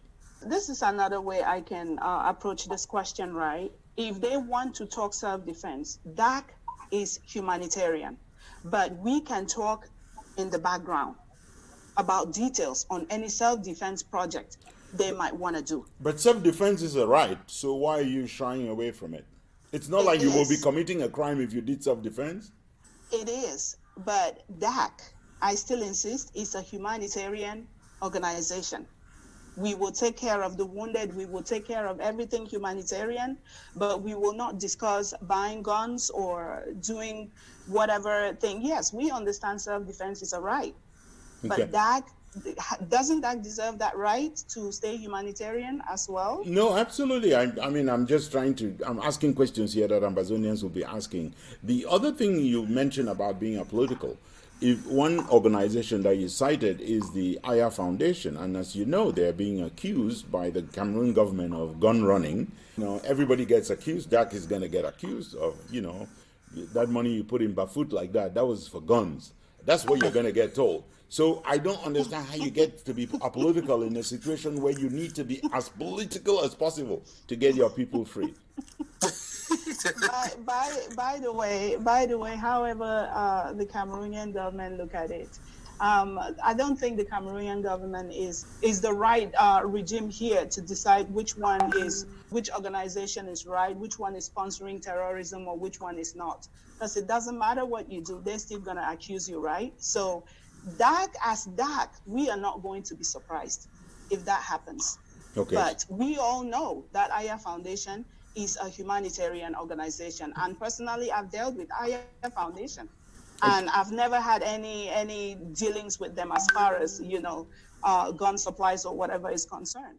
Someone could argue that it only deals with guns or whatever in the hush-hush like you see. So my question is really about, if the IG came to you today, if the ADF came to you today, if they knocked on your doors and said, we have this project that we're needing more guns in order to secure independence tomorrow, what's the response of that? Comrade Alam, can you take that, please? I don't think the ADF or any of those groups will be knocking our doors to ask for gun-sponsored projects, because we are a humanitarian group. The ADF can and is willing and is welcome to knock our doors to ask for assistance when it comes to beds for wounded soldiers, when it comes to assistance for bandages or medical doctors or assistance for help. They're welcome to do that, because that's what we stand for. So to say the ADF is going to knock our door and say, yes, we need to work with, we need X amount of guns and bullets, DAC is a humanitarian group. I don't think DAC will be able to give them that answer. You are listening to The Devil Unmasked here at Ambazonia Calling.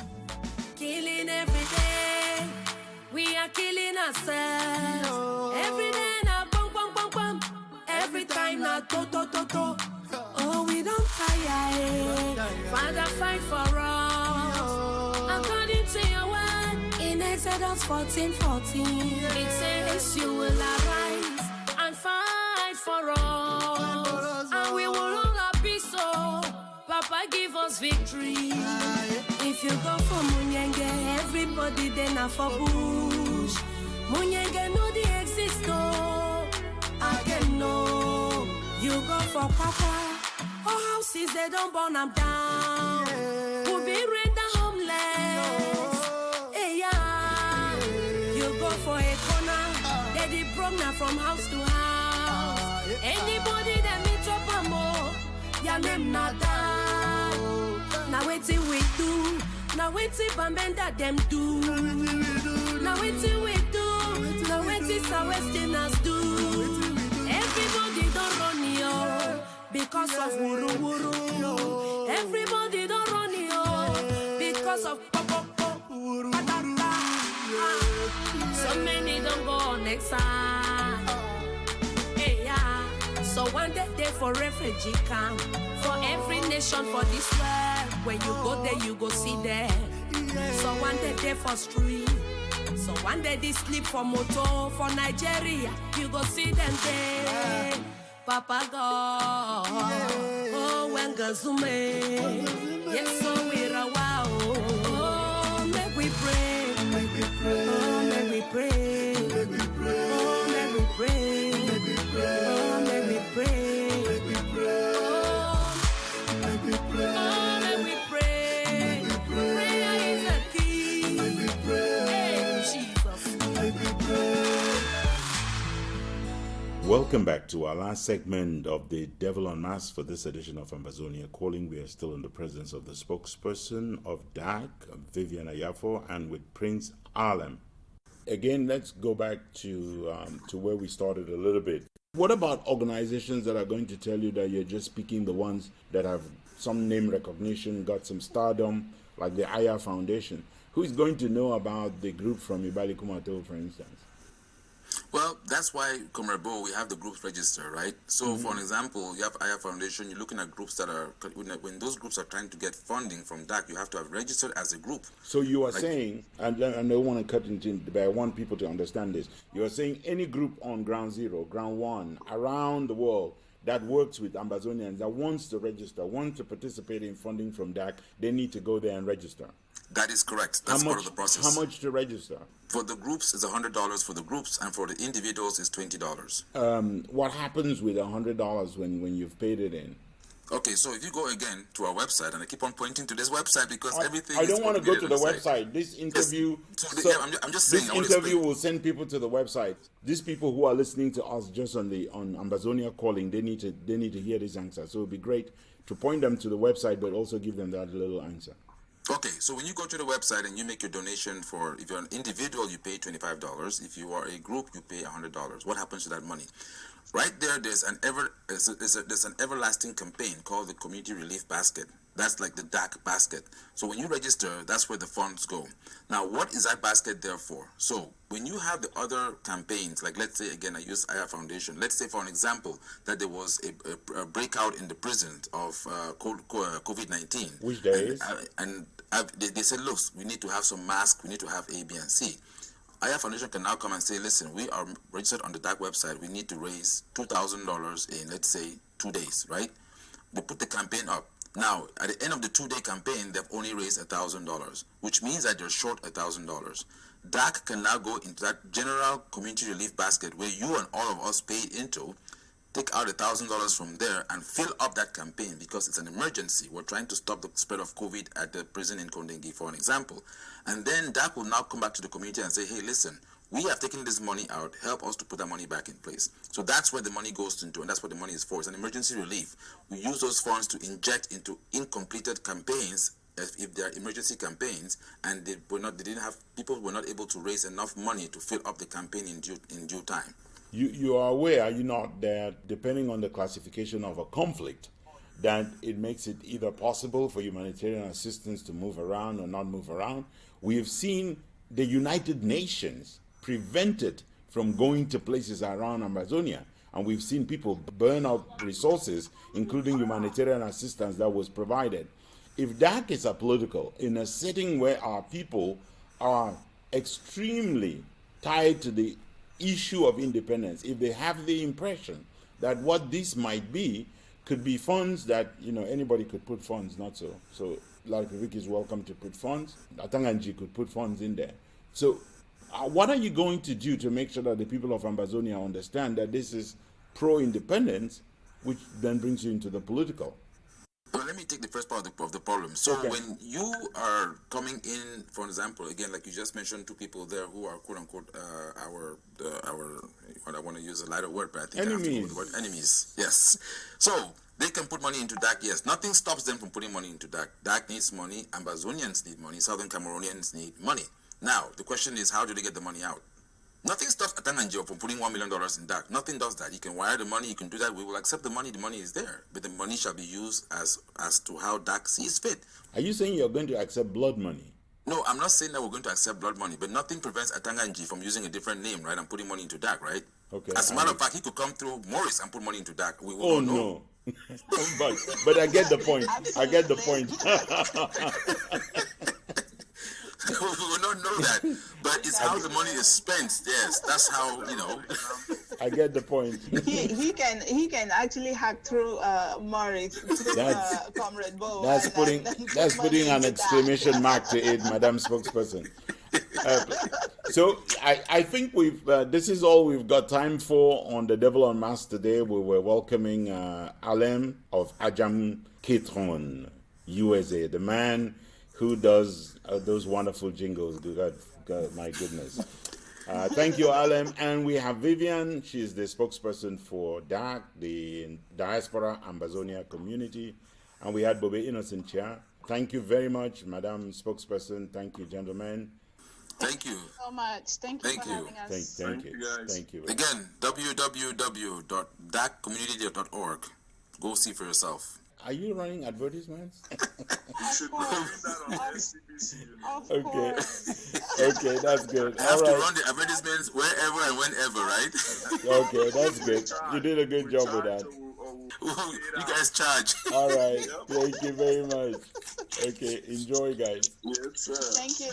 Thank you. You do the same. Yeah. All right, guys. Bye. Thank you, guys. Bye.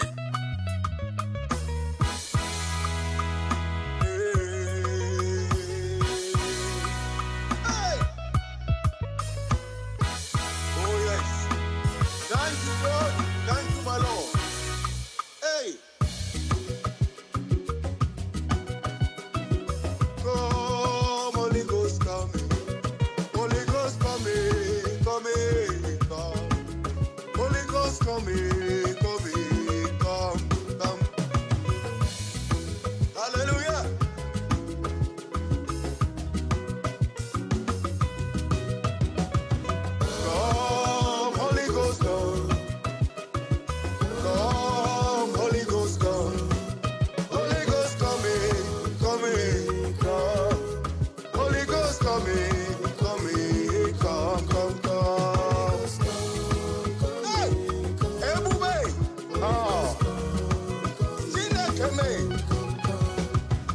Come, come, Holy Ghost, come, Holy Ghost, come, come, come, Holy Ghost, come, come, come, come.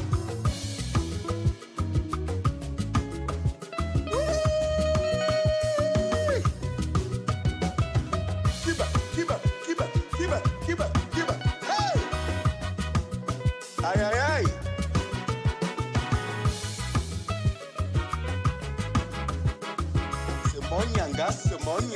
Semonyanga. Hey! Aye, aye, aye.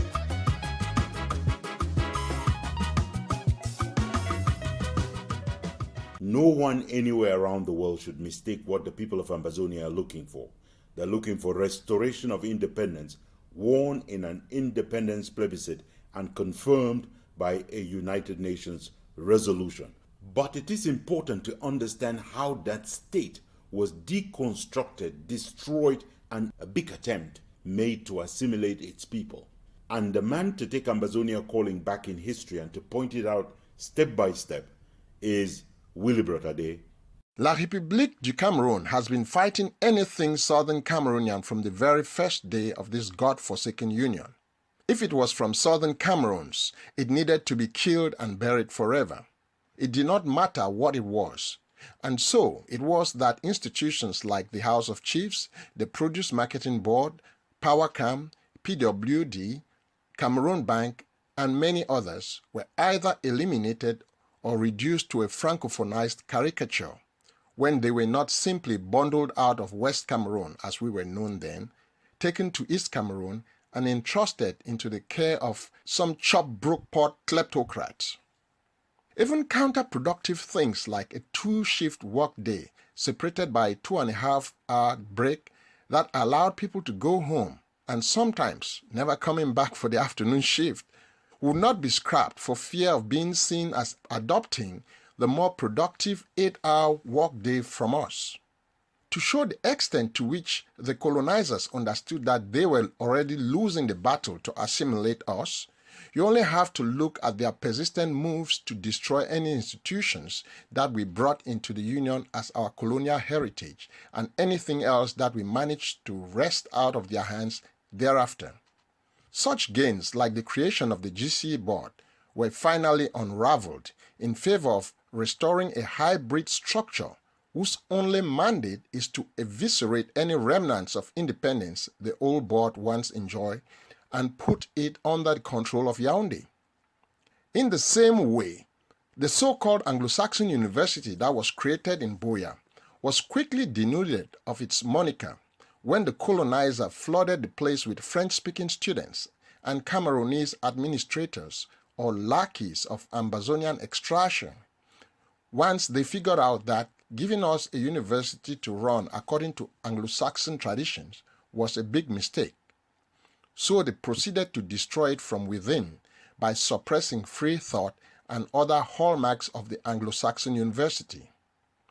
They killed the Independent Student Union and dismissed its leaders, did away with merit-based admission of students so that their children could get easy access, and appointed Cameroonese citizens with no Anglo-Saxon training or background as heads of departments, deans, or rectors to unravel what they had inadvertently created. Prior to these more recent happenings, the colonialists had made sure from the very beginning that we could not have any institutions of learning that was not controlled or infiltrated by them. They started off by creating the bilingual grammar school in Manowabe in 1965, where they brought in francophones under the guise of bilingualism. They started a radio program called French by Radio to teach us the French language. And it should be noted that there was no equivalent program to teach francophones English. They proceeded to transform all our existing public institutions, like the Higher Teachers Training College, commonly known by its French name, École Normale Supérieure Bambali, the Public Works School, aka Survey School, or the Post and Telecommunications Training School in Buea, became so-called first cycle institutions, or annexes, meant to train the annexed people of Ambazonia to accept their status as second-class citizens. This is Willibrod Ade for Ambazonia Calling. For more stories from around the world, go to the World Wide Web at themissionstribune.com, compassfreepress.com, and africafreedomnetwork.com.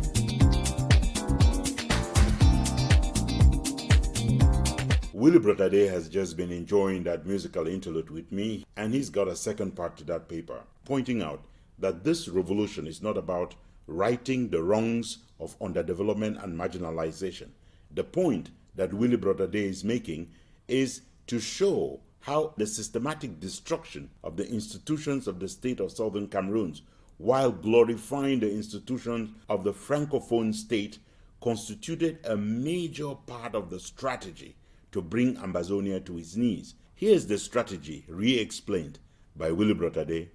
The Francophone equivalents were transformed into the second cycle or higher level of institutions, which was an obligatory stop for any ambitious Ambazonian, and where the additional challenge of studying in French awaited them.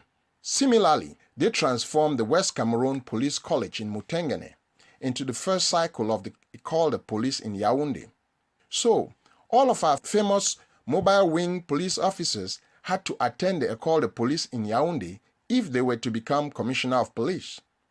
Our common law legal system, which required that officers of the court be lawyers first, and then from among the experienced lawyers, magistrates or judges are appointed by the executive branch, was squashed for a corrupt and weird system where students fresh out of the university without any practical training in the law are admitted into NAM and trained for 2 years to become magistrates according to the civil law tradition. A sad illustration of this institutionalized assimilation of our people through the gradual destruction of our Anglo-Saxon heritage and educational system is the recent audio on social media purportedly of a French-speaking lecturer teaching students of the University of Bamenda in a language that is, frankly, a cross between English, French, and Pidgin. That audio should serve as a reminder to every true Ambazonian why we cannot, in this day and age, have less courage and determination to restore our independence than did our forebears with far less education or exposure. We cannot shy away from the fight of our lifetime, and by so doing cast aside the sacrifices made by thousands by way of arrests, torture, and even death at the hands of terrorist troops of La République du Cameroon while they were campaigning for the now defunct GCE board.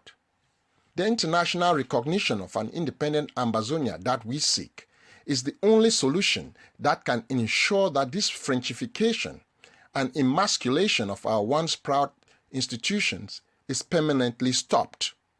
The recent dismissal of Barrister Agbonkongo from the University of BOYO is a wake-up call to those of our brothers and sisters who think that they will one day become equal citizens in La République du Cameroon. As he was rudely reminded, the freedom he thought he had only extends or goes as far as the master allows the slave to go. As such, he was only allowed to teach the political science fiction of the BR regime, nothing more. Even if folks like Agbonkongo, who initially got our people out into the streets, have abandoned them there and in the bushes to be slaughtered, it is still our job to free every Ambazonian house slave or plantation slave who is still dreaming of being accepted as an equal in La République du Cameroon.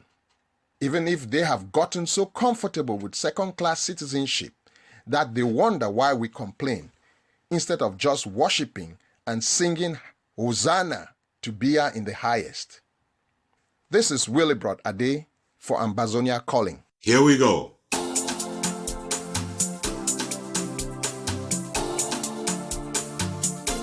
Drum roll, please. And welcome to our Nyamfoka of the Week segment. We don't do foolish, but when there are capital fools out there, we make it our duty to find them, and every week we crown one of them the Nyamfoka of the Week.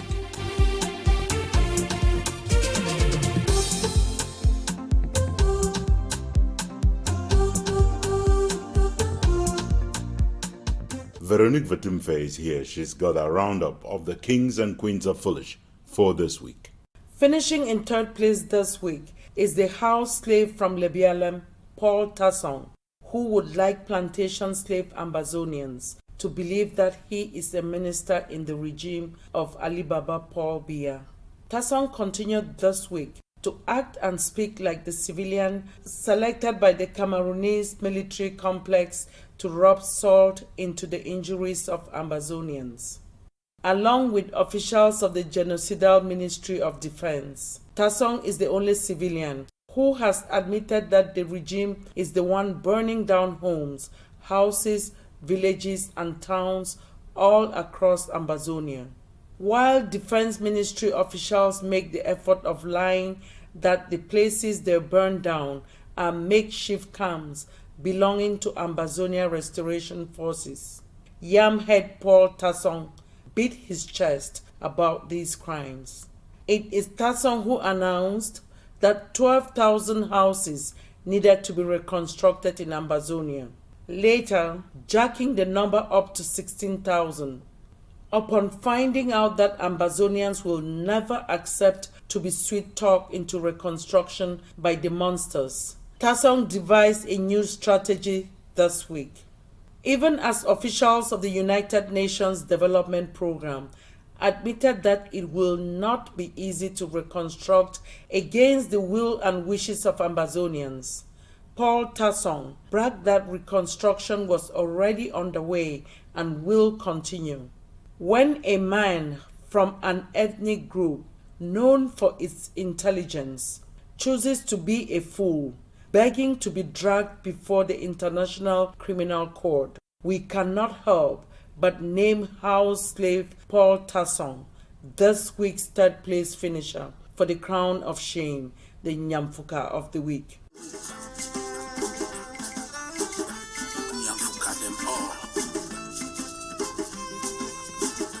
Finishing in the position of runners-up this week is the man Ambazonians were already making fun of when he fitted military fatigues to go out and take pictures on the beaches in Florida in the United States while pretending to be somehow fighting the war in Ambazonia.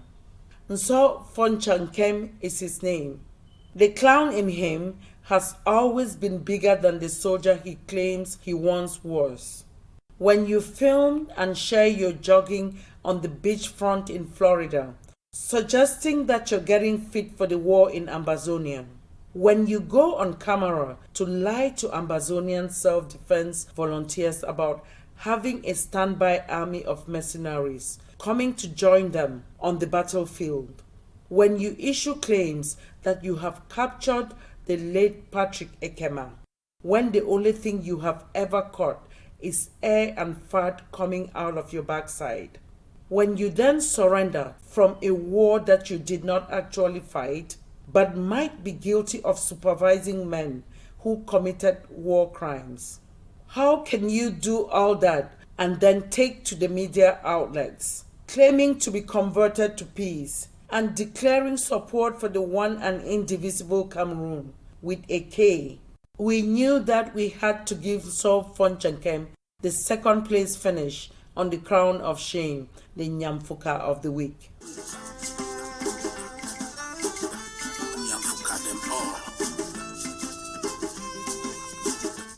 Taking home the crown this week and doing so in his usual out-of-the-park Ngong dog style is Capo Daniel Ngong.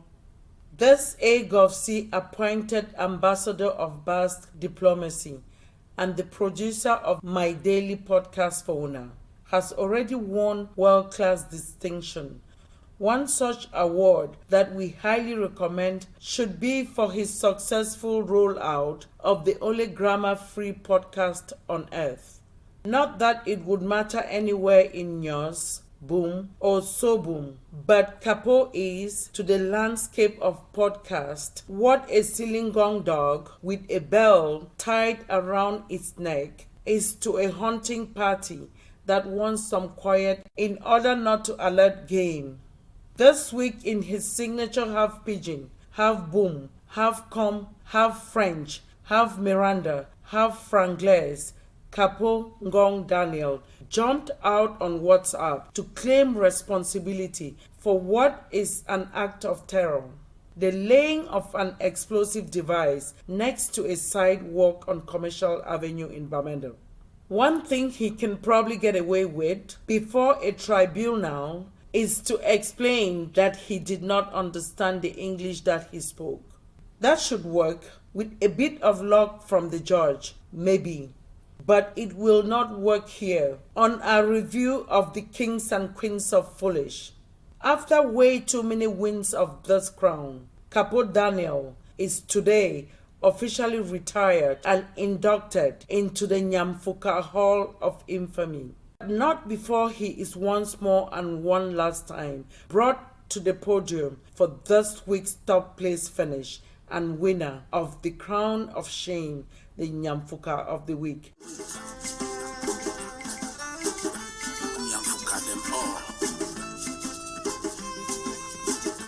This is Veronique Vertimfe for Ambazonia Calling.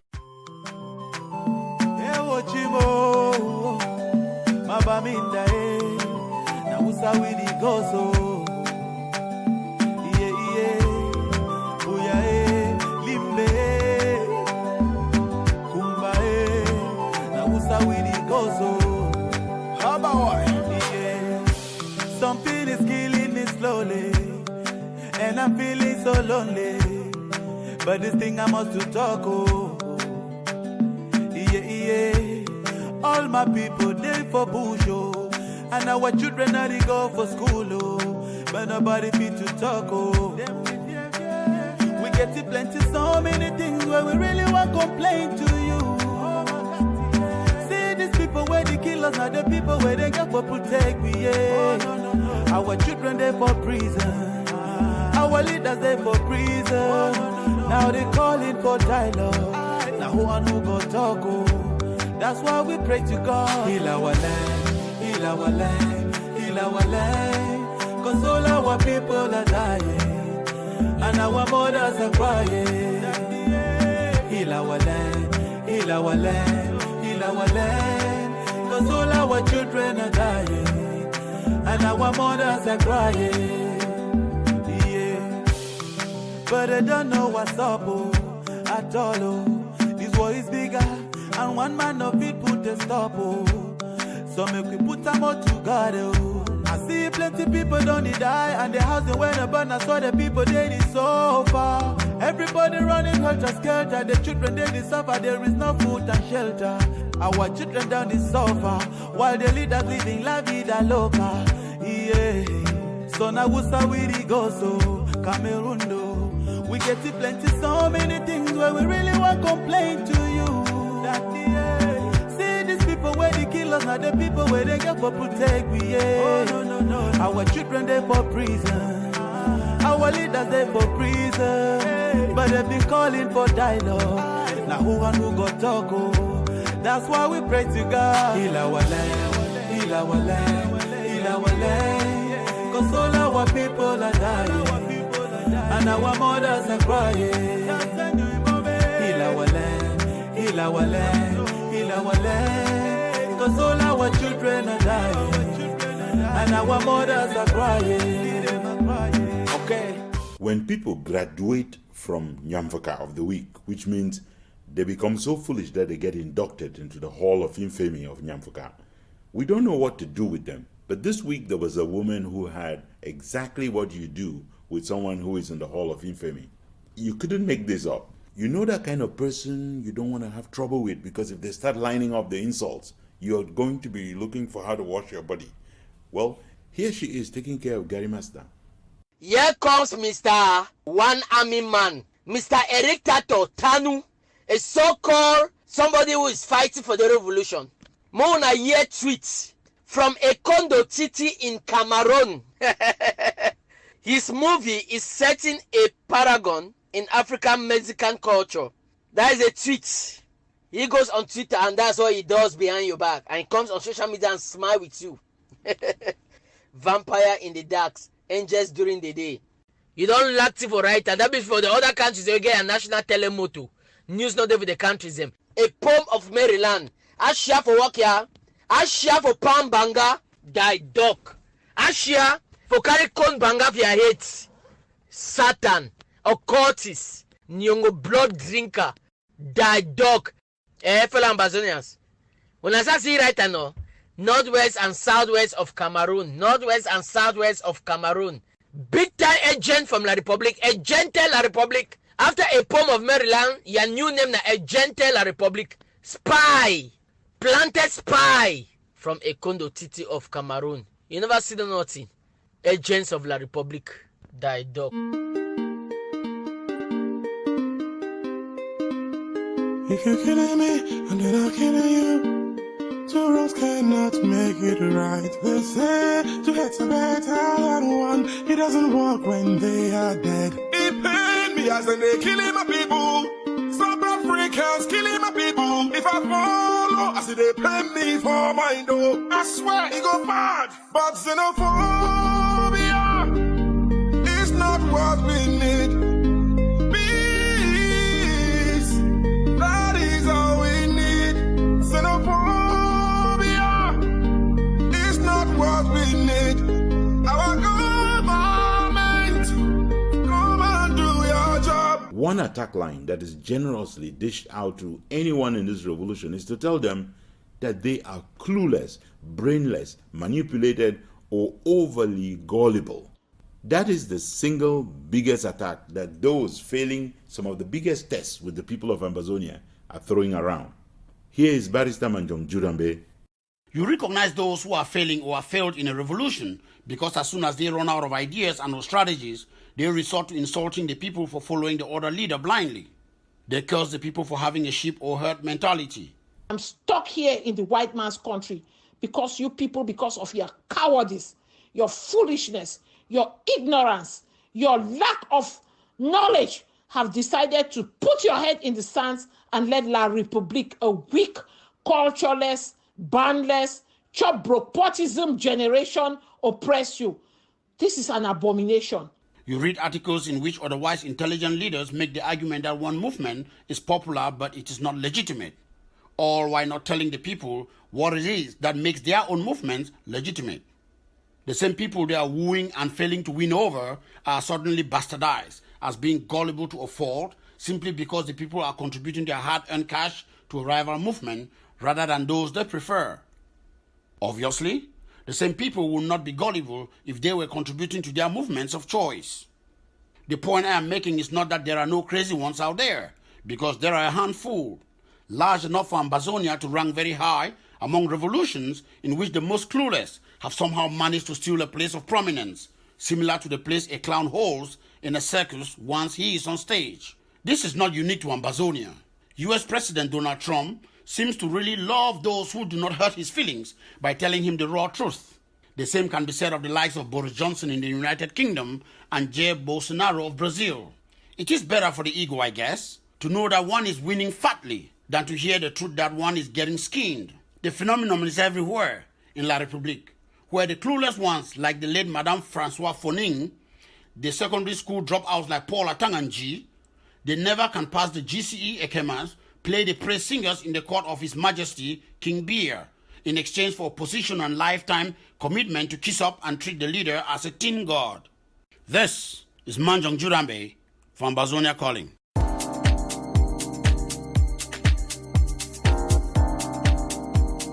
This is Ambazonia Calling.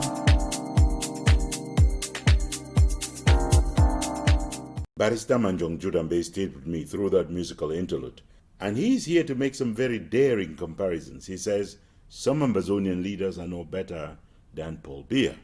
Ask yourself how different the self-professed and in some cases self-coronated leaders of Ambazonia are from Paul Biya when they find their own Ikemas, Atanganjis, Madame Fonings and Issa Chirumas to sing their praises, declare them always right, without ever once provoking the disdain of these bosses, even if they openly advocate kidnapping for ransom. Do we truly have leaders or imitation Paul Biyas? If they are leaders, then where are they?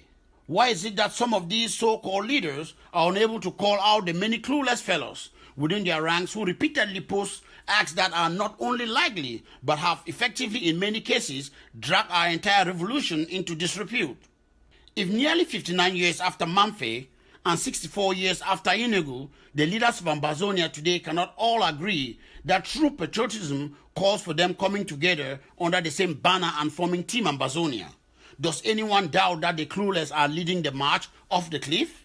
If you don't feel confident that the leader of your choice in this revolution is capable of working with others, then it is about time you abandon such a leader, because the day will never come, not now, not in the future, and definitely not in Boya, when any leader will be allowed to play a Paul Biya on the brave and valiant people of Ambazonia. Do you feel me? This is Manjong Jurambe from Ambazonia Calling.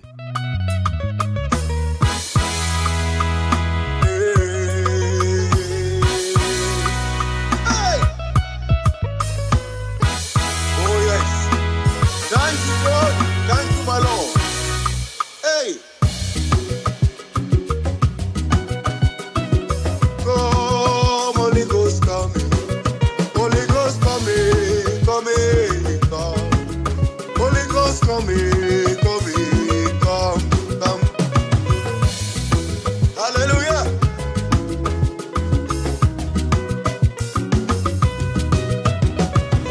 Come, Holy Ghost, come. Come, Holy Ghost, come. Holy Ghost, come, come. Holy Ghost, come, come. Hey, Ebube. Ah, Chineke. Come, Holy Ghost, come. Come, Holy Ghost, come. Holy Ghost, come, come. come here, come, come, come.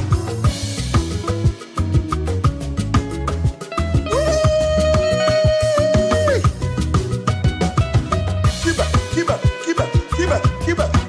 Hey! Ay.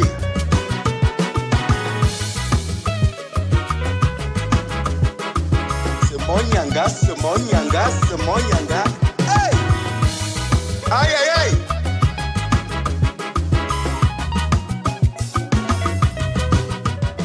We have run out of all the time we've got for this show, and we will not be able to bring you everything that we promise you. So with apologies to Bobby Lambert Bomb, to XXX, and by anticipation to the mechanic, we will not be able to bring you the package about the multilateral donor institutions, the World Bank, the IMF, and the African Development Bank. But those will be on our lineup for next week. And for the first time in the history of this program, we're going to skip the letter to Joshua because of the importance of debunking that false story that went out about Germany and the United States starting off a mediation. Then be the same now we will be the cause. The years going on now would be lost. The men that be lying such church. Say all thing they find. That one thing na coach. And he had the giver and so we go take them. Saudi Cameroon, we know the fake them. The years going our part they be make them. The new generation you cannot for fix some English Cameroon stand fine. French Cameroon stand fine. Major Amber but then to the back fine. Maybe what government and to the back fine. Say cause this was paying for peace. Only gunshot, just sleep in your peace. My job usually on this show is to be just anchorman, to try and play the role of a traffic policeman, directing all of that traffic and making sure that you have a good time. I usually don't have a lot to say, but today I do.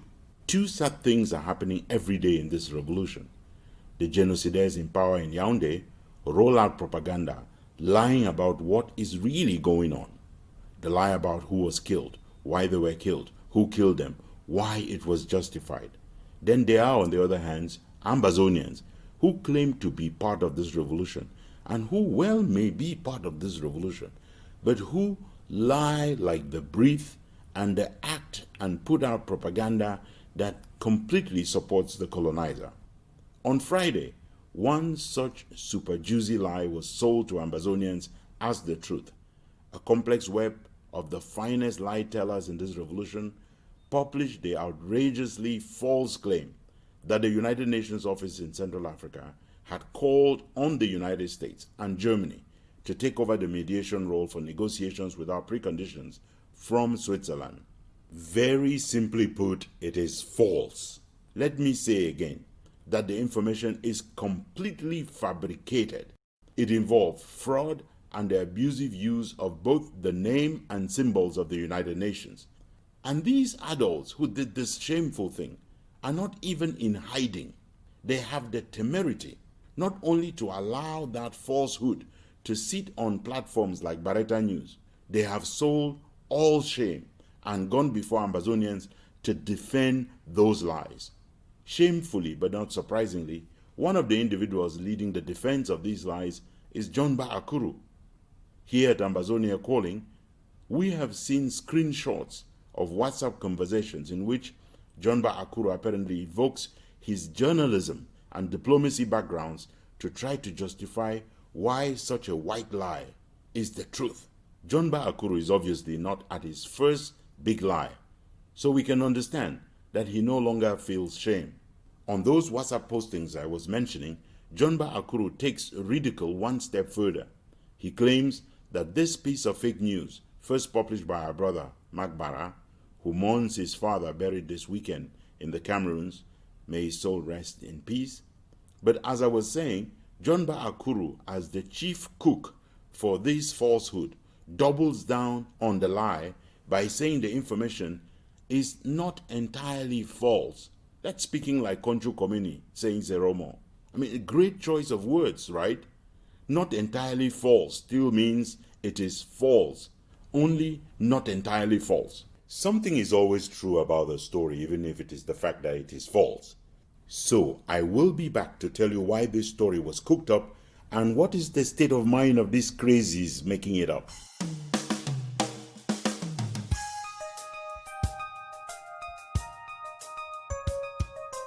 This is Ambazonia.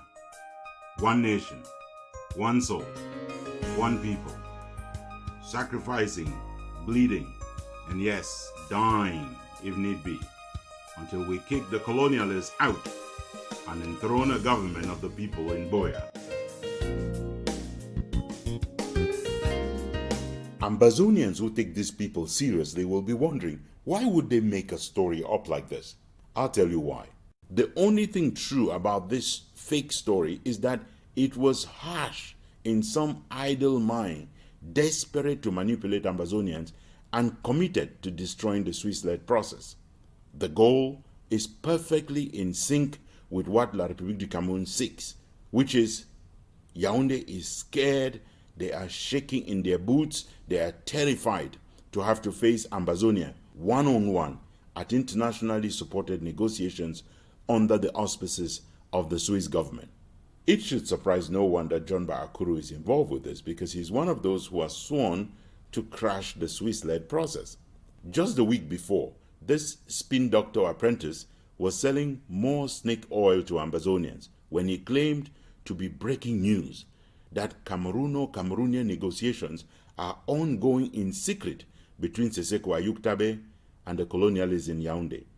John Akuru used that outing to build a Nelson Mandela-type monument to Seseko Ayuktabe, suggesting that the colonialists, as part of the very secret negotiations, had offered to release Seseko from jail, along with a few other Ambazonians of his choosing, but Seseko had said, I'm not leaving until everyone leaves jail, which is great. What John Akuru has been struggling to achieve these last 2 weeks should tell every Ambazonian the level of despair in the camp that seeks to collapse the Swiss-led process. And you have to ask the question, why are they so desperate? And their lead propagandist, John Akuru, wants Ambazonians today to believe that the United Nations office in Central Africa is capable of instructing United Nations headquarters in New York on what they must do on the Cameroons. John Akuru wants you to believe that Mr. Fall would order Mr. Guterres around. I guess that is what they teach at the diplomacy evening school called ERIC in Yaoundé, that the junior staff at the United Nations would instruct not only the Secretary General on what to do, but also the most powerful member of the Security Council. Even if Mr. Fall could provide such an opinion to the Secretary General, which could only be in a highly confidential note verbal, that John Akuru not only has access to those note verbals, he also wants you to believe that he called up the United Nations office in Central Africa and they confirmed it to him on the phone. Hallelujah. Liar. Do you know why we here at Ambazonia Calling can definitely and absolutely certify that John Akuru and Magbara were lying? Well, we fact-checked the story with the United Nations, which, as a result of the irresponsible behavior of these fellows, had to be talking to Colonial Yaoundé on the phone to tell them that this was only the figment of the imagination of Ambazonians. Just imagine the credibility that these fellows caused Ambazonia to lose in this process. So the next time when Ambazonians complain about something that has really happened, a massacre like in Gabu, the regime and now the United Nations can say they're just used to spinning these yarns. So John Akuru, Magbara, and the others could be having the time of their lives, even as Ambazonia is bound to pay a price for their delinquency. I will be back to explain to you just how wide and deep the tentacles go in our revolution.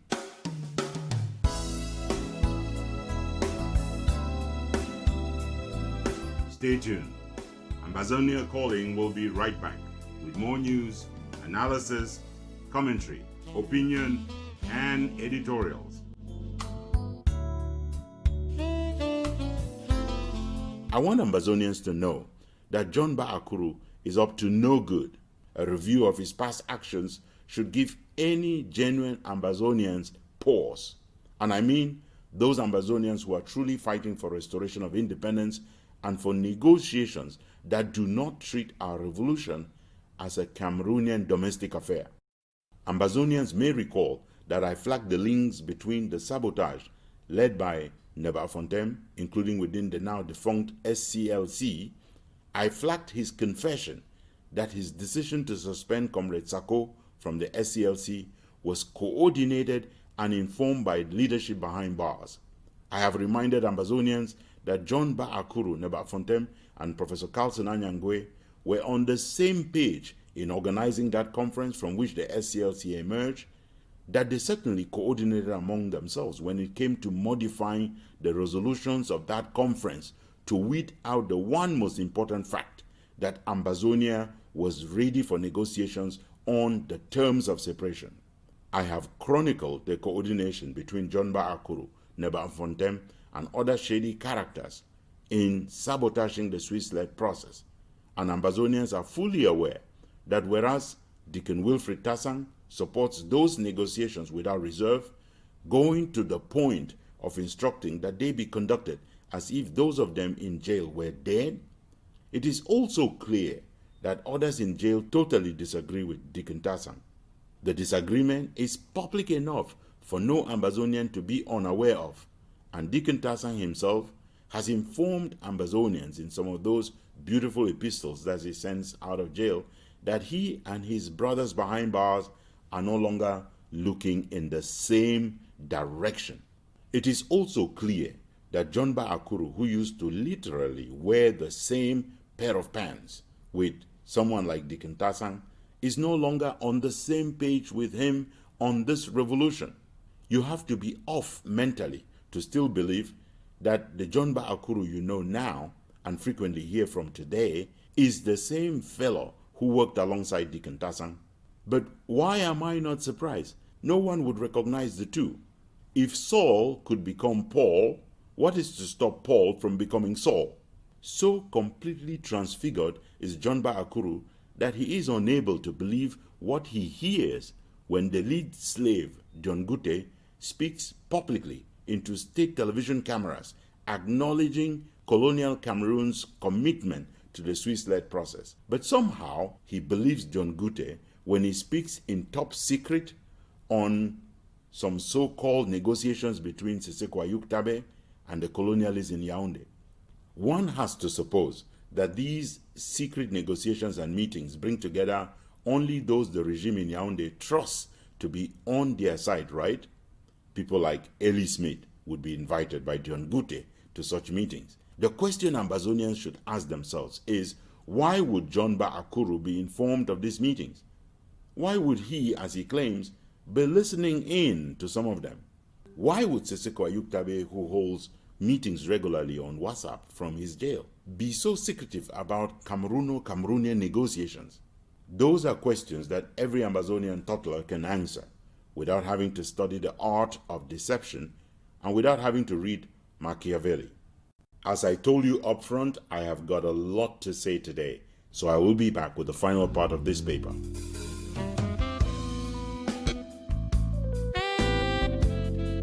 You have plenty of show yet to come, so don't go anywhere. We will be right back.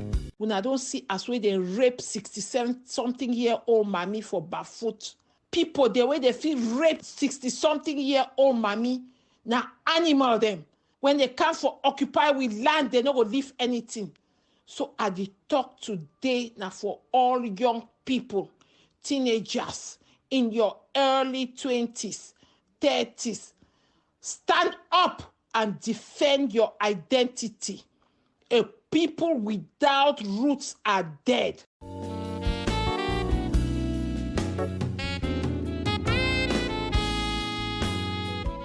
It is impossible to measure at this moment what damage has been done at the level of the United Nations to the credibility of any information coming from Ambazonians after this mess.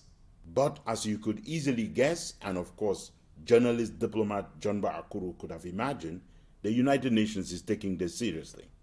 As a matter of fact, and for the information of John Ba Akuru and co., the UN office in Central Africa is planning to issue a disclaimer in their next newsletter, due to be out by the end of this month. Poor Seseko Ayuk-Tabe to be listening to and even half believing any of these lies that John Ba Akuru keeps hashing and delivering on a daily basis. Misled by such falsehoods, how can you not understand why someone like Choyaba would go out there making bold, stupid statements like the Swiss-led process must end. Must end? Really?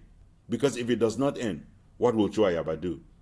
This is the kind of curse that visits you when you heed the advice of someone who claims to be a diplomat from out of practicing diplomacy nowhere. Chuayaba doesn't have to wait for the United Nations to respond, and that is if he ever submitted anything to the United Nations. We can respond to Chuayaba today already. If he is waiting for a resolution that he says the United Nations General Assembly must adopt, he can wait until the second coming of Christ.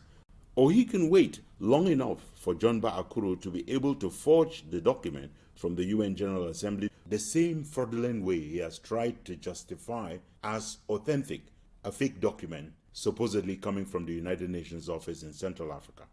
All this stuff I'm talking about would be funny if it were not so tragic. Let me remind Ambazonians that it is the same John Ba Akuro who announced that Canada had a mediation process in place, even as the Canadians are one of the top donors funding the Swiss-led process. John Ba Akuro and Aba Fontaine they have wanted you to believe from the very beginning that the Swiss-led process is not going anywhere. Yet, they sent someone to infiltrate and attend on their behalf.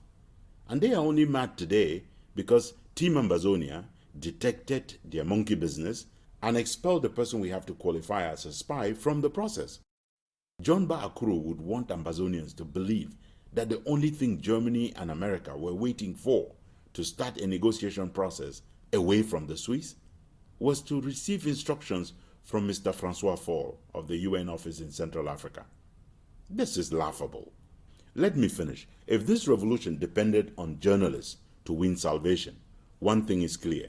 John Ba Akuro is like a certain Eric Tato, not so much a journalist as he is an embedded propagandist more aligned with Ellie Smith than with those committed to this revolution. If this revolution depended on diplomats for salvation, John Ba Akuro proved this week by forging propaganda that he hung around the neck of the United Nations and around the neck of Germany and of the United States that he fully absorbed and is fully applying, much to the chagrin of Ambazonia, those courses taught at ERIC that have produced so many disgraceful Cameroonian diplomats. And that, of course, is not to deny the many fine diplomats that ERIC has trained. Here's my last word to Ambazonians. Support the Swiss-led process. Whatever you do, keep away from the fraudsters in this revolution.